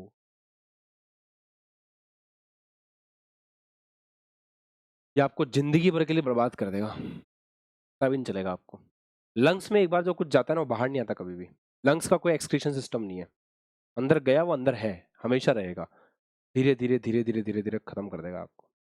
कोई भी सिगरेट पीता है तो एक बार एक किसी कैंसर हॉस्पिटल में चले जाओ, वहां जाके देखो लोग कैसे जिंदा रहते हैं, की क्या हालत है, छूट जाएगी अपने आप। चलो बॉस आगे बढ़े, अंडर रूट को उधर भेज दे, तो अंडर रूट को उधर भेजते क्या हो जाएगा, स्क्वायर, जो हो गया 1 माइनस, हाँ एक काम और कर सकते हो ना, देखो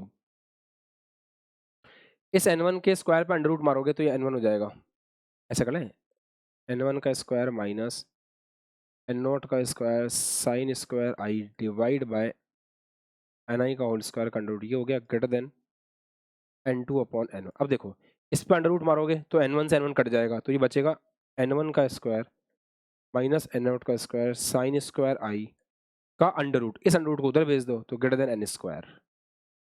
ये एक्सप्रेशन आपके सामने, सबके सामने आ गया होगा। अब यहां से क्या आप साइन स्क्वायर आई के लिए एक्सप्रेशन लिख सकते हो क्या? थोड़ा सा कोशिश करो, तुम लिख पाओगे। साइन स्क्वायर आई के लिए एक्सप्रेशन लिख सकते हो क्या? ट्राई करो, ये साइन स्क्वायर आई के लिए अपन कोई एक्सप्रेशन बना पा रहे हैं क्या?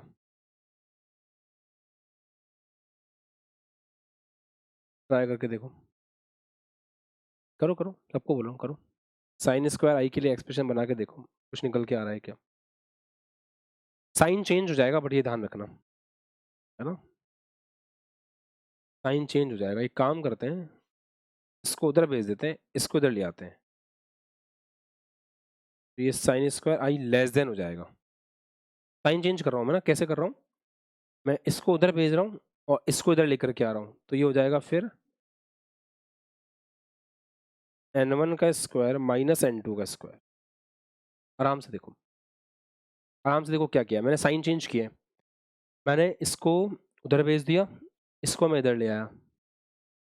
इनइक्वालिटी के साथ खेलना आना चाहिए, थोड़ा मुश्किल होता है बट बेसिक लेक्चर में देख लेना, आप बोल दूंगा मैथ्स वाले को पढ़ा देंगे आपको। अब यहाँ से देखें तो साइन स्क्वायर आई किसके बराबर आ रहा है, लेस देन n1 का स्क्वायर माइनस n2 का स्क्वायर अपॉन n0 का स्क्वायर। तो फाइनली आपको ये फॉर्मूला दिमाग में रखना है, दिस वाज द रिलेशन जो आपको पता होना चाहिए था। अगर इसमें भी मैक्सिमम की बात करें तो वैसे तो साइन आई इससे कम होना चाहिए, मैक्सिमम कैसे, तो बराबर कर दो, मैक्सिमम में बराबर कर दो, तो साइन स्क्वायर आई मैक्स जब होगा तो ये बराबर हो जाएगा, इज इक्वल टू n1 का स्क्वायर माइनस n2 का स्क्वायर अपॉन n0 का स्क्वायर। ऐसा कुछ जे एडवांस ने इसके ऊपर सवाल ववाल बना बनू के दिया था, वो सवाल हम बच्चों को अच्छे से आना चाहिए। और अंडर रूट हटाना है तो हटा सकते हैं, या स्क्वायर हटा दो तो यहाँ का तो स्क्वायर हट जाएगा, इस केवल पर अंडर रूट आ जाएगा ऐसे। तो साइन आई यहाँ भी कर सकते हैं ऐसा, तो साइन आई उधर भेज दो तो ये हो जाएगा n1 का स्क्वायर माइनस n2 का स्क्वायर का अंडर रूट, इसका भी अंडर रूट होगा बट स्क्वायर है तो हट जाएगा। तो ये इस पे एडवांस का कोई सवाल आया हुआ था, आपको मिल जाएगा आपकी कैप्सूल बुक के अंदर।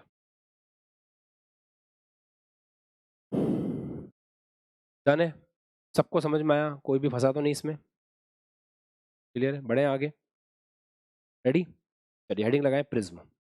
अब हम प्रिज्म पढ़ेंगे।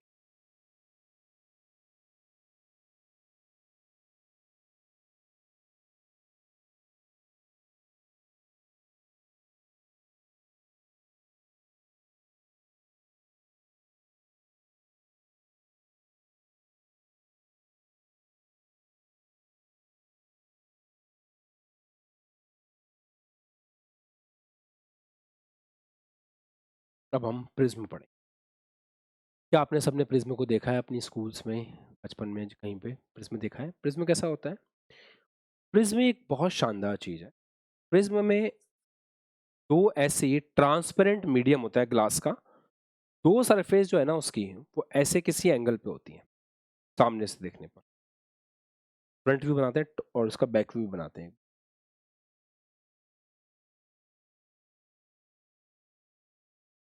ये फ्रंट व्यू होता है।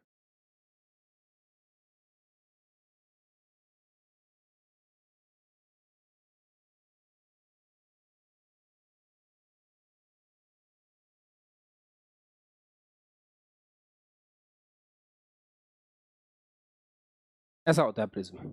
अब इसमें ये तो फ्रंट व्यू है, ये इसका पूरा साइड व्यू है, तो इसमें दो त्रिभुजाकार फलक होते हैं और तीन आयताकार होते हैं। तीन आयताकार कैसे, देखो ऐसे ट्रायंगल बन रहा है सामने, एक ट्रायंगल पीछे बन रहा है, तो एक फलक ये हो गया, एक फलक ये हो गया और एक जिस पे वो बैठा हुआ है आधार, तो एक आयताकार फलक, दूसरा आयताकार फलक, तीसरा आयताकार फलक, एक त्रिभुजाकार फलक पीछे, एक त्रिभुजाकार फलक आपकी तरफ। तो 2 त्रिभुजाकार और 3 आयताकार फलकों से मिलकर के एक त्रिभुज का निर्माण होता है।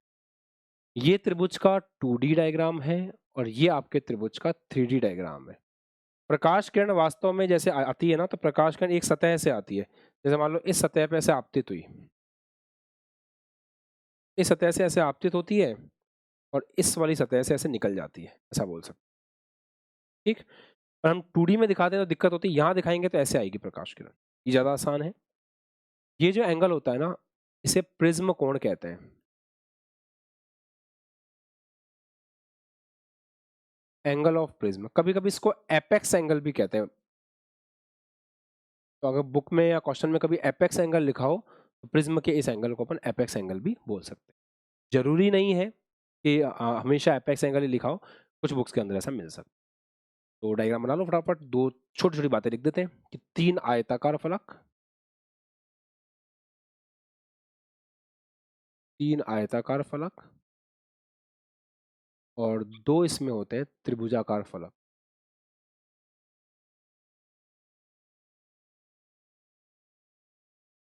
इनसे मिलकर के बनने वाली सतह को, इनसे मिलने वाली आकृति को अपन प्रिज्म का नाम देते हैं। अब मैं आपको इससे संबंधित एक सवाल देता हूं।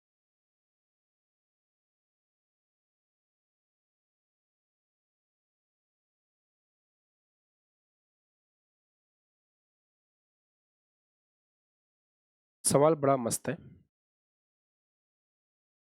ये प्रिज्म आप बना लो साथ साथ, कोई दिक्कत नहीं, सवाल साथ साथ कॉपी कर लो पूरा। ये जो एंगल है, ये 75 डिग्री सवाल में दे रखा है। प्रकाश किरण यहां से ऐसे एंटर करती है, साथ साथ समझते भी चलना बेटा है। अब इसके साथ क्या क्या होगा पहले सोचते हैं, फिर सवाल बनाएंगे। कोई डिस्टर्ब नहीं करता तो क्या होता, तो कोई डिस्टर्ब नहीं करता तो सीधी आती ऐसे। डिस्टर्ब तो किया है इसको, बहुत बुरा डिस्टर्ब किया है। कहाँ से कहाँ भेजा है, तो इसको सघन माध्यम से, विरल माध्यम से सघन माध्यम में भेज रहे हैं। तो विरल से सघन में जाते हैं तो अभिलंब की ओर झुकती है, बिल्कुल सर, अभिलंब की ओर झुक जाएगी, ये अभिलंब की ओर झुक जाएगी। अब इस पॉइंट पे सर, इस पॉइंट पे भी अभिलंब बनाना पड़ेगा, तो ये सरफेस है, इस पे 90 डिग्री, ये इस पॉइंट पे अभिलंब होगा। अभिलंब कैसे बन रहा है समझ रहे हो ना सब लोग, इस सरफेस के लंबवत। अच्छा, कोई डिस्टर्ब नहीं करता तो कहाँ जाती बेटा, तो कोई डिस्टर्ब नहीं करता तो ऐसे सीधी आती। डिस्टर्ब तो किया है, इसको कहाँ से कहाँ भेजा है, इसको विरल सघन माध्यम से विरल माध्यम, तो सघन माध्यम से विरल माध्यम में जाएगी तो अभिलंब से दूर हटेगी, तो ये रहा आपका अभिलंब, इस अभिलंब से दूर हटेगी, ऐसे निकल जाएगी। क्या हम कंफर्टेबल है सब बच्चे, क्या हुआ वापस देखो सब लोग, सबका ध्यान बोर्ड पेजिंग को समझ में कम आया है। प्रकाश किरण आपकी आती है, प्रकाश किरण को कोई डिस्टर्ब नहीं करता, सीधी निकल जाती। इस पॉइंट पर अपन ने अभिलंब बनाया, प्रकाश किरण अभिलंब की ओर झुकी और झुक करके ऐसे गई। अब इस पॉइंट पे कोई डिस्टर्ब नहीं करता, सीधी निकल जाती। इस पॉइंट पर अभिलंब अपन ने ये बनाया। अब प्रकाश किरण को अभिलंब की ओर झुकना है कि दूर हटना है, सघन माध्यम से विरल माध्यम में अभिलंब से दूर हटती है, तो ये रहा अभिलंब, से दूर हटती हुई ऐसे निकल गई। ठीक है, इसको बोल देते हैं आपतित किरण, इसको बोल देते हैं अपवर्तित, इसको बोल देते हैं निर्गत। ये हो जाता है आपतन कोण, और अभिलंब और इसके बीच का कोण ये हो गया R1 मान लेते हैं, ये हो गया R2 और ये हो गया E। E मतलब निर्गत, निर्गत कोण, निर्गत कोण। रिफ्रैक्टिव इंडेक्स √2 मान लेते हैं अंदर का। अब what you have to calculate, आपको क्या क्या कैलकुलेट करना है। सबसे पहले आप R1 कैलकुलेट करना है, आपको R2 कैलकुलेट करना है, आपको पहली बार जो विचलन हुआ वो कैलकुलेट करना है, आपको दूसरी बार जो विचलन हुआ वो कैलकुलेट करना है, आपको टोटल विचलन यहाँ पर कितना हुआ वो भी कैलकुलेट करना है, आपको ई भी कैलकुलेट करना है, निर्गत कोण कितना, ये सब आपको कैलकुलेट। तो दिस इज योर क्वेश्चन। क्या हमको क्वेश्चन समझ में आ गया सबको। सर पेज में तो आपने पढ़ाया नहीं, जरूरत नहीं है पढ़ाने की, क्वेश्चन ही है, करो।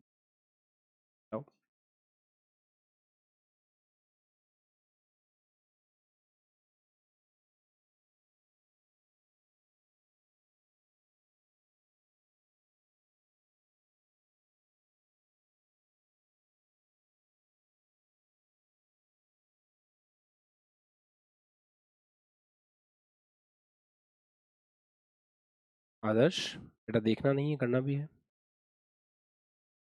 अच्छा लेफ्टी हो आप, ठीक। चलता हुआ हाथ दिख नहीं रहा था मेरे को।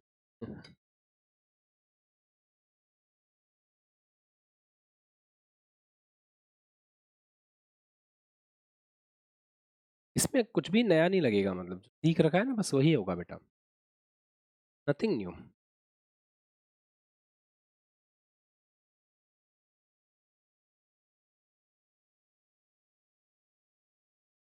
करें, आपने दिमाग लगाया, बहुत बहुत धन्यवाद आपका। अब हम मिल करके कर लेते हैं, बेटर रहेगा। चलिए हम तुरंत प्रभाव से बनाएं सवाल को।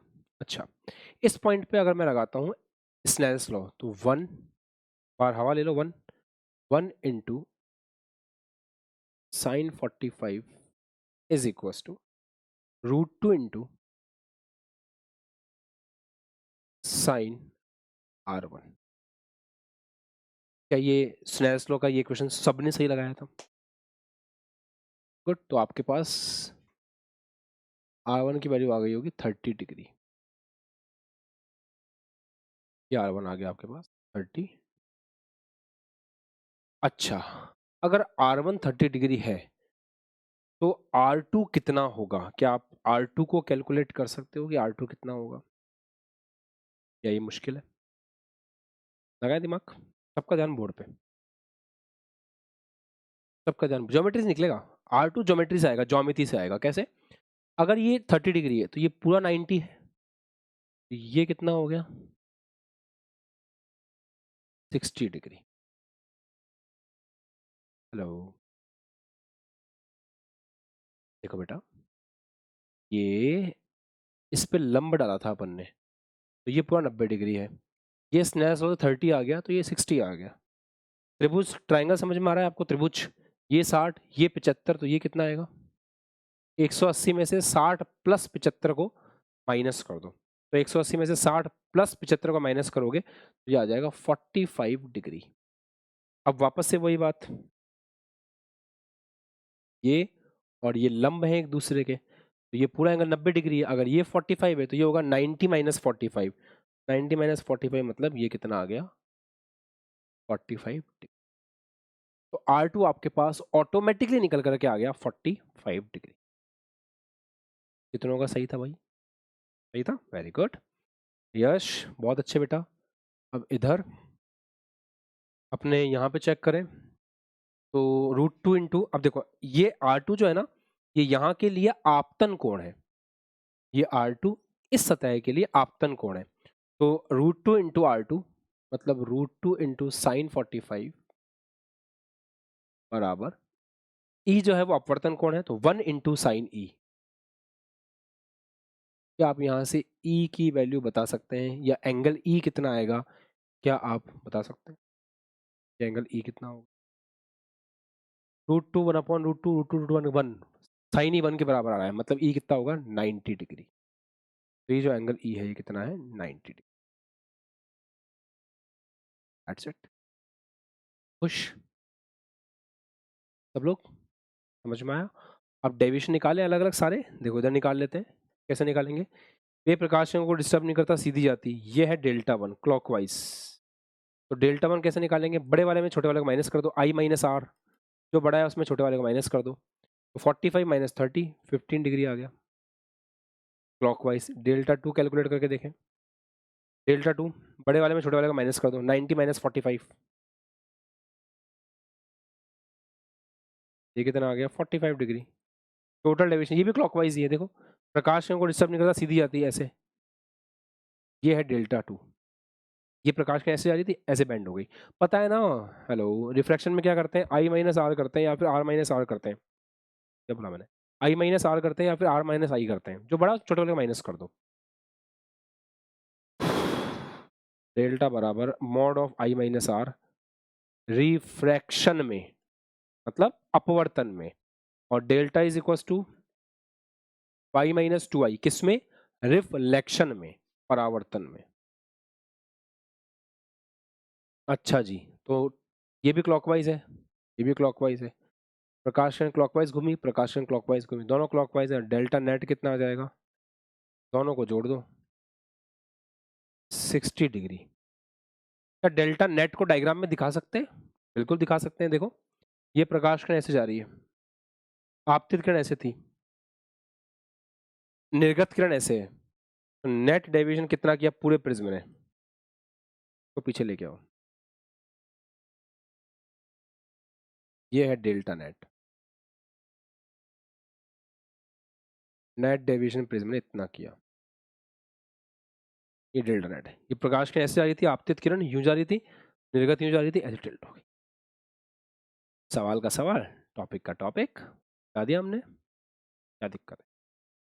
अच्छा, ओके, क्लियर। बस अब सवाल हो गया, थ्योरी पढ़ लेते हैं। चलो थ्योरी पढ़ लेते हैं।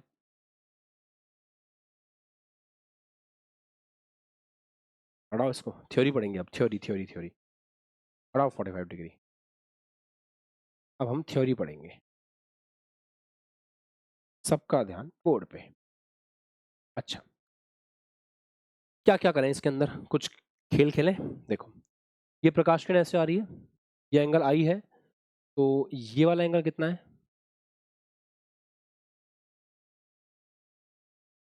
ये पूरा 90 है, ये R1 है, तो ये एंगल कितना हुआ? 90 माइनस R1। प्रवीण खुश हो? देखो ये 90, ये एंगल R2 है, तो ये एंगल कितना हुआ? 90 minus this plus this 180, 90 minus R1 plus 90 minus R1 plus A। अभी एक हाथी और है बेटा, दो हाथी हैं फिजिक्स के। एक हाथी है अपना रे ऑप्टिक्स, जिसको निपटा दिया अपन ने ऑलमोस्ट। एक हाथी अपने पास और बचा है, इलेक्ट्रोस्टैटिक्स। बहुत बड़ा चैप्टर है, बाकी सब छोटे छोटे, ये हाथी हैं बड़े बड़े। अच्छा, तो 90 90 180 कट गया, ये आ गया A बराबर R1 प्लस R2। बहुत इंपॉर्टेंट रिजल्ट निकल करके आया है, हमेशा दिमाग में रखेंगे, हमेशा हमेशा हमेशा याद रखेंगे। अच्छा, अब इस तरफ जो डेविएशन हुआ है, ये ऐसे जो डेविएशन हुआ है, ये डेल्टा 1 है। ये जो डेविएशन देखने को मिल रहा है इधर, ये डेल्टा 2 है, और ये डेल्टा नेट है। तो डेल्टा नेट किसके बराबर होगा? नेट डेविएशन किसके बराबर होगा? डेल्टा 1 प्लस डेल्टा 2 के बराबर होगा। एक काम करते हैं, डेल्टा नेट को सिंपल डेल्टा लिख लेते हैं। डेल्टा 1 कैसे आएगा? यहाँ पे कौन बड़ा कौन छोटा? यहाँ पे R1 छोटा है ना, हाँ, यहाँ पे R1 छोटा है, I बड़ा है, तो I माइनस R1 प्लस, यहाँ पर दोस्तों E बड़ा है, R2 छोटा है, E माइनस R2। सवाल किया तो था अभी, वही तो है, वैल्यू वैल्यू तो तुमने की थी सॉल्व, मैं तो बस पुट कर रहा हूँ, गलत थोड़ी कर रहे हैं। I और E को साथ में ले लो, माइनस कॉमन निकाल के R1 प्लस R2 लिख लो। पसीने निकल जाते हैं पता है, आज 45 मिनट आधा घंटा लेते हैं वो बोर्ड वाले बच्चे इस चीज को समझने के लिए। ये डेरिवेशन करने में हमारे को पूरा एक दिन जाता है, एक लेक्चर जाता है पूरा। पढ़े हो ना तुम लोग भी, पता है तुम्हें? ये छोटा सा फुद्दू सा डेरिवेशन करने में हमको पूरा 1 या 1.5 लेक्चर लग जाता है बोर्ड की क्लास के अंदर। अभी हमने 10 मिनट में कर लिया। इसको बुद्धि का विकास बोलते हैं, आपकी बुद्धि विकसित हो रही है समय के साथ। चलिए बना लीजिए डायग्राम, फिर कुछ और समझेंगे। एक ग्राफ प्लॉट करने की कोशिश करेंगे, नहीं कर लेते हैं। हमने एक छोटी सी कोशिश करी कि हम डेल्टा और आई के बीच का ग्राफ बनाएं। इसके बीच का बेटा, डेल्टा और आई के बीच का ग्राफ बनाएं। तो डेल्टा और आई के बीच का ग्राफ ऐसा गया। ये एक प्रैक्टिकल भी है आपके बोर्ड के अंदर, ये आपको प्रैक्टिकली बना के देखना है इस ग्राफ को। बहुत आसान काम है, समय मिला मुझे तो मैं कोशिश करूंगा बनवाने की, अगर टाइम मिला तो I am not sure, but ये बोर्ड में प्रैक्टिकल है कि डेल्टा और आई के बीच का आप कोण बनाइए, बन जाता है आराम से, कोई बड़ी बात नहीं। ये फॉर्मूला यूज करना होता है, इससे हो जाता है। अपन को एक काम की बात सीखनी है। आपको समझ आ रहा है कि दो एंगल पर, सबका ध्यान बोर्ड पे, दो एंगल पर एक ही डेविएशन है, सेम। दो एंगल पर एक ही डेविएशन है, डेल्टा। दो दो एंगल आई के दो मान के लिए सेम एंगल ऑफ डेविएशन है। क्या हम इसको थोड़ा समझें? देखें, सुने, सबका ध्यान बोर्ड पे, इधर आओ। ये सवाल तुमने सॉल्व किया था। इस सवाल में मुझे एक बात बताओ, जब एंगल ऑफ इंसिडेंस 45 डिग्री था, किरण ऐसे गई, किरण ऐसे निकल गई, तो डेविएशन कितना था डेल्टा नेट टोटल? और बहुत मेहनत की थी हमने, 60 डिग्री था। तो एक तो जब एंगल आई 45 डिग्री होगा तो एंगल ई 90 डिग्री होगा और डेविएशन 60 डिग्री होगा। सही है? इसका उल्टा करके देखें, अगर प्रकाश किरण ऐसे आती यूं, प्रिंसिपल ऑफ ऑप्टिकल रिवर्सिबिलिटी, बेटा अगर प्रकाश किरण यूं आई, यूं आई, यूं गई, ऐसे, तो angle of incidence 45 degree I, निर्गत कोण 90 डिग्री, विचलन कोण 60 डिग्री। अगर प्रकाश किरण ऐसे आए तो आपतन कोण 90 डिग्री होगा, निर्गत कोण 45 डिग्री होगा, डेविएशन अभी भी वही आएगा 60 डिग्री। तो पता है दो वैल्यूज, दो एंगल आई के लिए सेम क्यों आ रहा है? इसलिए सेम आ रहा है, आप आई और ई को एक्सचेंज कर दो, डेल्टा सेम रहेगा। आप आई और ई को एक्सचेंज कर दो, डेल्टा सेम रहेगा। बस इतनी सी बात है, आप आई और ई को एक्सचेंज कर दो, डेल्टा सेम रहेगा। मतलब ये दो वैल्यू सेम क्यों आ रही है? जैसे मैं इसको अगले पेज पे लेता हूं,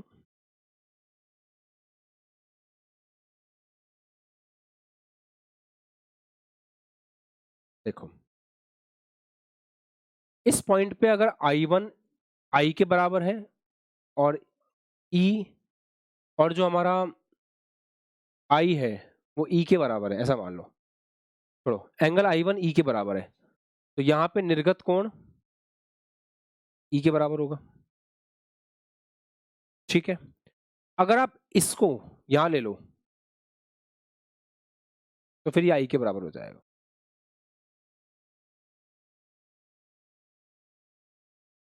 एक्सचेंज कर लो यार, अगर यहाँ पे I है तो निर्गत कोण E ले लो, और यहाँ पे E है तो यहाँ पे I होना चाहिए, बस एक्सचेंज रहेंगे एक दूसरे की जगह, और कुछ नहीं।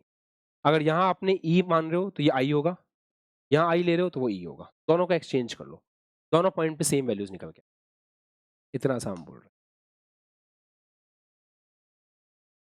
ठीक है, दैट्स इट। इसको ऐसे भी समझाना चाहिए, वैसे समझाना ऐसे चाहिए इसको, तो I1 I2 से आप कंफ्यूज हो रहे होगे ना, सिंपल समझाता हूँ। अगर एंगल ऑफ इंसिडेंस I होगा यहाँ पे, तो फिर ये एंगल ऑफ इंसिडेंस E के लिए सही है, और जब यहाँ पे I होगा तो फिर ये E के लिए यहाँ सही है, ये हम कहना चाह रहे हैं। समझ गए? चलो, तो ये बात अच्छे से नोट कर लो, ये बहुत ज्यादा काम की बात। फिर अपन कोशिश करेंगे ये मिनिमम डेविएशन निकालने की।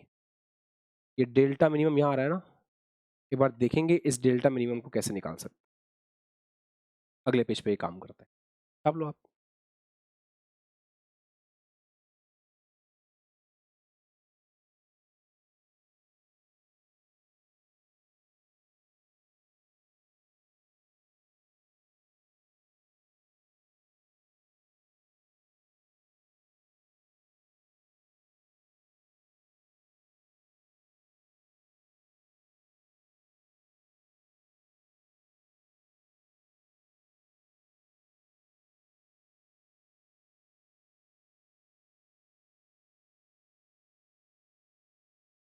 कोशिश करते हैं कि हम न्यूनतम विचलन निकालने की कोशिश करें, सबका ध्यान बोर्ड पे होना चाहिए।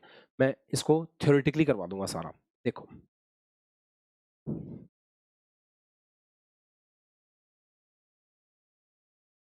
अपन ने ग्राफ बनाया, डेल्टा और आई के बीच में। ये ग्राफ ऐसा जा रहा है। हमको ये पता लगाना है कि न्यूनतम विचलन कहाँ पे होगा। डेल्टा मिनिमम का पता लगाना है। कैसे लगाएंगे बॉस? डेल्टा मिनिमम के बारे में सोचो। डेल्टा मिनिमम पर आई की केवल एक वैल्यू है।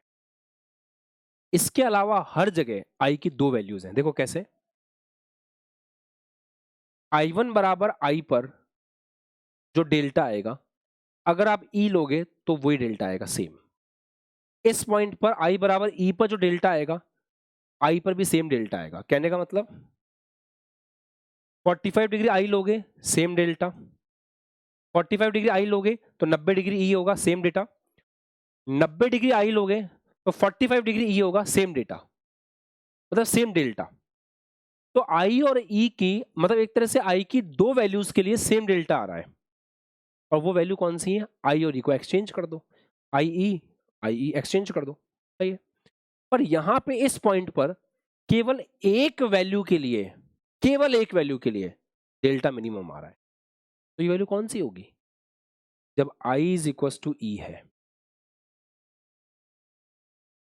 क्योंकि ऐसे केस में ही, जैसे मान लो आई 30 डिग्री है और 30 डिग्री के ऊपर आपका विचलन न्यूनतम आ रहा है, तो यहां से गए 30 डिग्री तो ई भी 30 डिग्री है। तब आप एक्सचेंज कर रहे हो, उल्टा करके चेक कर रहे हो, तो भी 30-30 आपस में एक्सचेंज हो रहा है। तो आई और ई आपस में बराबर होंगे तभी डेल्टा मिनिमम हो सकता है। क्यों? क्योंकि इसके अलावा तो दो दो वैल्यूज आएंगे, दो आई की वैल्यूज के लिए सेम डेल्टा होगा, और यहाँ एक ही वैल्यू आ रही है। ये कब हो सकता है? जब प्रकाश किरण ऐसे जाए यूं जाए तो भी आई का मान वही रहे, प्रकाश किरण ऐसे जाए यूं जाए तो भी आई का मान वो रहे। मतलब आई और ये आपस में क्या होने चाहिए? बराबर होने चाहिए, तब डेल्टा मिनिमम। छोटी सी फिजिक्स, छोटा सा कंसेप्ट, छोटे से कॉमन सेंस से हम ये बात बोल सकते। एग्री करते हो? एग्री कर रहे हो? चलो एक बार और कोशिश कर लेता हूँ समझाने की, अदरवाइज फिर तुम्हें क्या करना पड़ेगा, वो जिसमें तुम एक्सपर्ट हो। देखो, यहां से प्रकाश किरण आई, 45 डिग्री पे आई, 90 डिग्री पे चली गई, डेल्टा कितना है? 60 डिग्री। बढ़िया। अब प्रकाश किरण ऐसे आए 90 डिग्री पर तो जाएगी 45 पे, अभी भी डेल्टा कितना आएगा? 60 डिग्री। तो मतलब आई 45 होगा तो ई 90 होगा, पहला केस। जब आई 90 होगा तो ई 45 होगा, दूसरा केस। ऐसे दो आई के ऊपर सेम डेल्टा आएगा। अच्छा, अब हम ये बोल रहे हैं कि डेल्टा मिनिमम है, तो डेल्टा मिनिमम है तो आई बराबर होगा ई। क्यों? यहां से आप गए, मान लो ये 30 डिग्री है तो ये भी 30 डिग्री होगा, डेल्टा मिनिमम आ रहा है। ऐसे आओगे तो भी ये 30, ये भी 30, बात भी बैठ गई अपनी और मिनिमम भी मिलेगा। मतलब 100% अगर डेल्टा मिनिमम पर आई की एक ही वैल्यू है तो वैल्यू तब होगी जब आई इज इक्वल टू ई होगा, इसके अलावा कोई ऑप्शन नहीं है ना। कभी कभी कंसेप्चुअल अप्रोच से पढ़ाना मुश्किल होता है, बट मैं प्रेफर करता हूँ उस अप्रोच से पढ़ाना। अदरवाइज इसको प्रूव कराना 2 मिनट का काम है, तो प्रूव करवा दूंगा तो आप खुश भी हो जाओगे, खुशी से कूद पड़ोगे, पर वो मतलब नहीं है।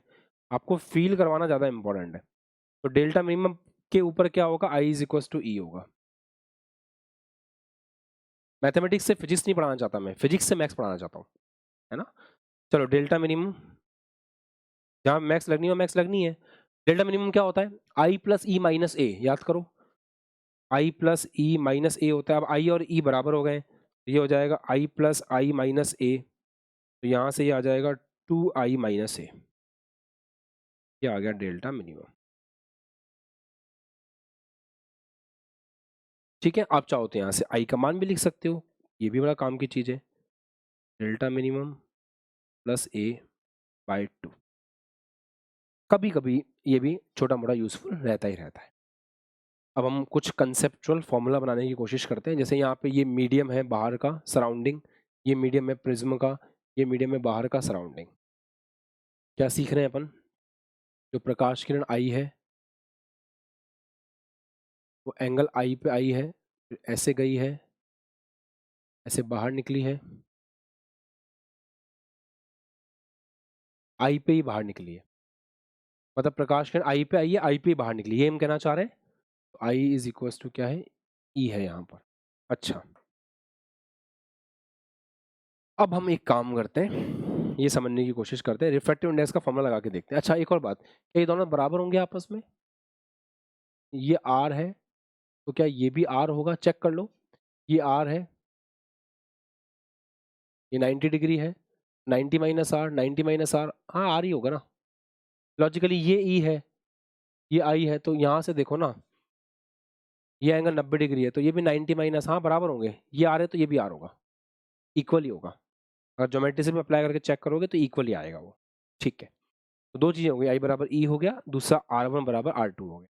अब छोटा सा स्नैपशॉट लगा के देखो, इस पॉइंट पे लगाओ, तो N S into sine I, N P into sine R, इस तरीके से हमारा स्नैपशॉट अप्लाई होगा,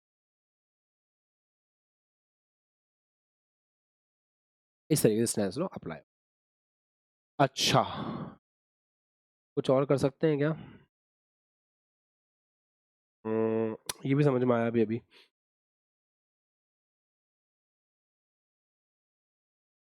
तो अगर ये ऐसा है तो ए बराबर हो गया R one plus R two, तो आर प्लस आर हो गया, तो यहाँ से आर बराबर कितना आ गया, ए बाई टू आ गया, ऐसा भी आप बोल सकते हो। तो प्रिज्म का अपवर्तनांक कैसे लिखा जाएगा, sine I upon sine R, surrounding का अपवर्तनांक, यहाँ से साइन आई का मान रख दो, delta minimum plus A by two, यहाँ से इसका रख दो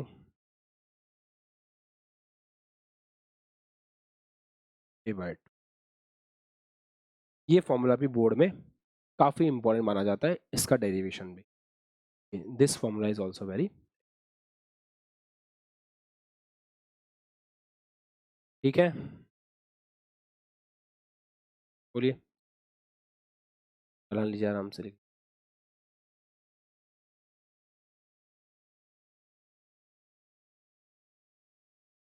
एक चीज रह गई ना यार, एन एस रह गया, नीचे रख लो उसको, N P upon N S, इस फॉर्मेट में याद कर लो, सराउंडिंग का रिफ्रैक्टिव इंडेक्स रह गया था। चलो देखते हैं कोई सवाल।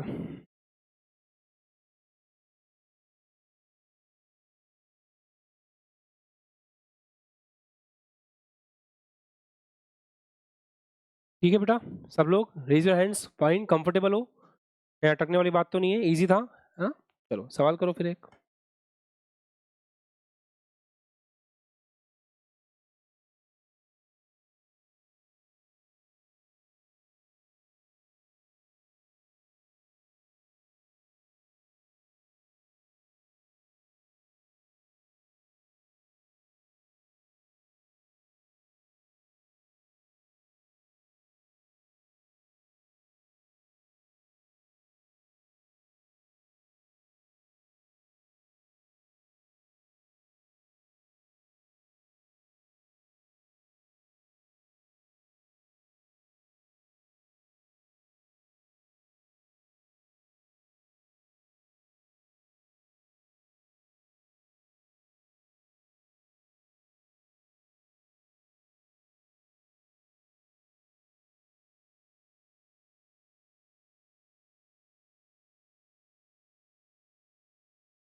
चलो जी करो।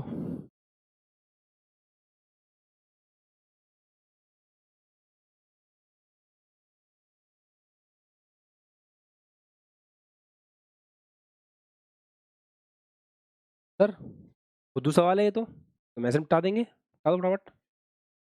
ढंग से वैल्यूज निकाल लो, क्या करना है, कुछ ज़्यादा कुछ है नहीं इसमें, स्नेल्स लॉ लगाओ, बात खत्म हो जाएगी, है ना। स्नेल्स लॉ लगा करके आप आराम से इसको सॉल्व कर सकते हो। बस मिनिमम डेविएशन की बात बोल दी है तो खत्म बात, पहले आई निकाल लो, आई निकालते ही सब कुछ सॉल्व हो ही जाएगा। करो, करो ही करो।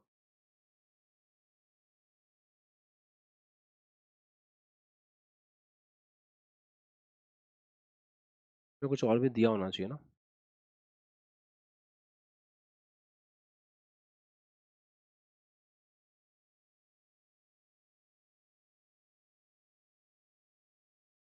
ठीक है बारे।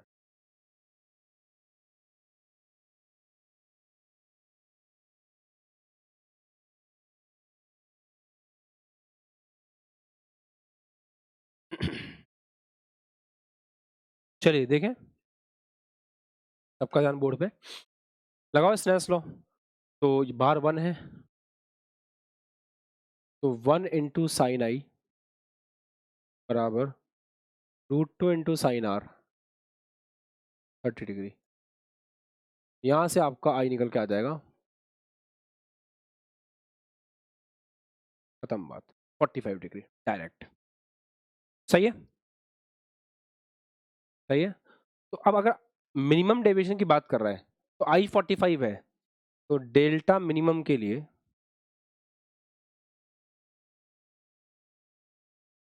अगर आई 45 है तो ई को भी उतना ही होना पड़ेगा।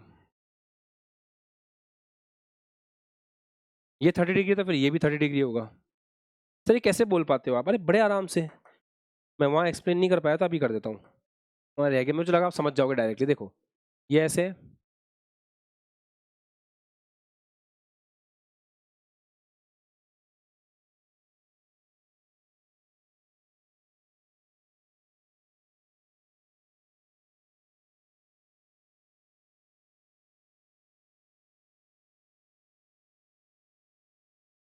इस ज्योमेट्री को थोड़ा ठीक से समझने की कोशिश करो, है ना, आपको सब कुछ समझ में आ जाएगा।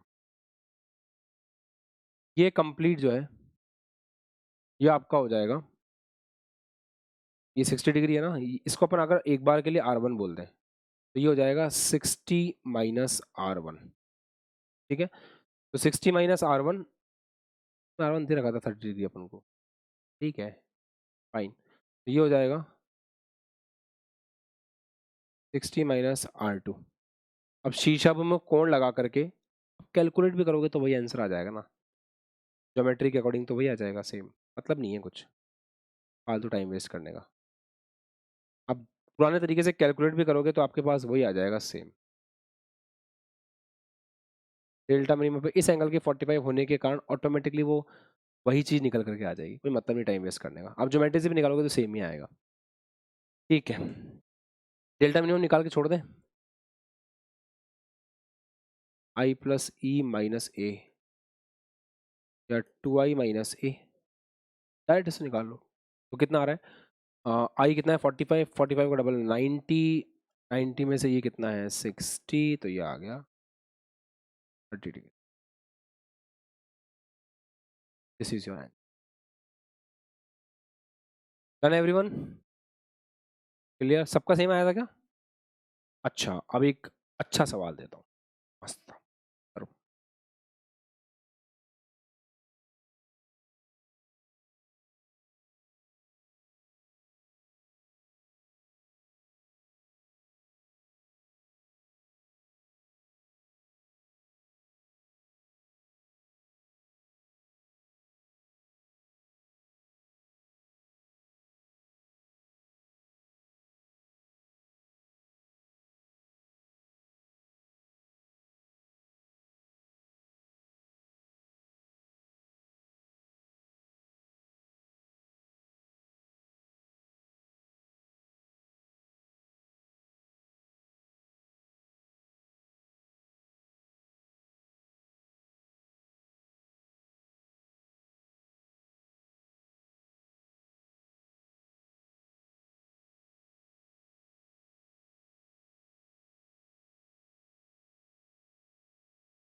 बहुत अच्छा सवाल है ये। हम्म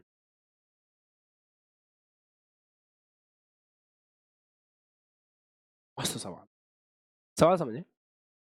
आपको एंगल आई का वो मान निकालना है जिसके लिए अपवर्तन के द्वारा, इसके द्वारा, अपवर्तन के द्वारा डेल्टा मैक्सिमम, डेल्टा मैक्सिमम,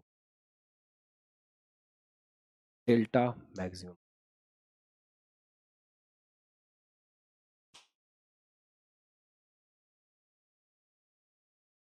सोचो,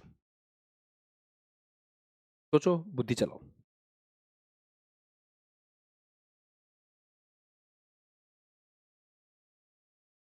क्या तुम इस बात को समझते हो क्या, यहां पर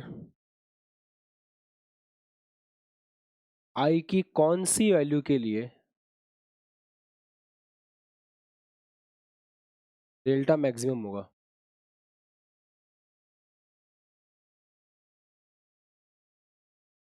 90 डिग्री के लिए। आई जब 90 डिग्री होगा तो डेल्टा मैक्सिमम होगा। ठीक।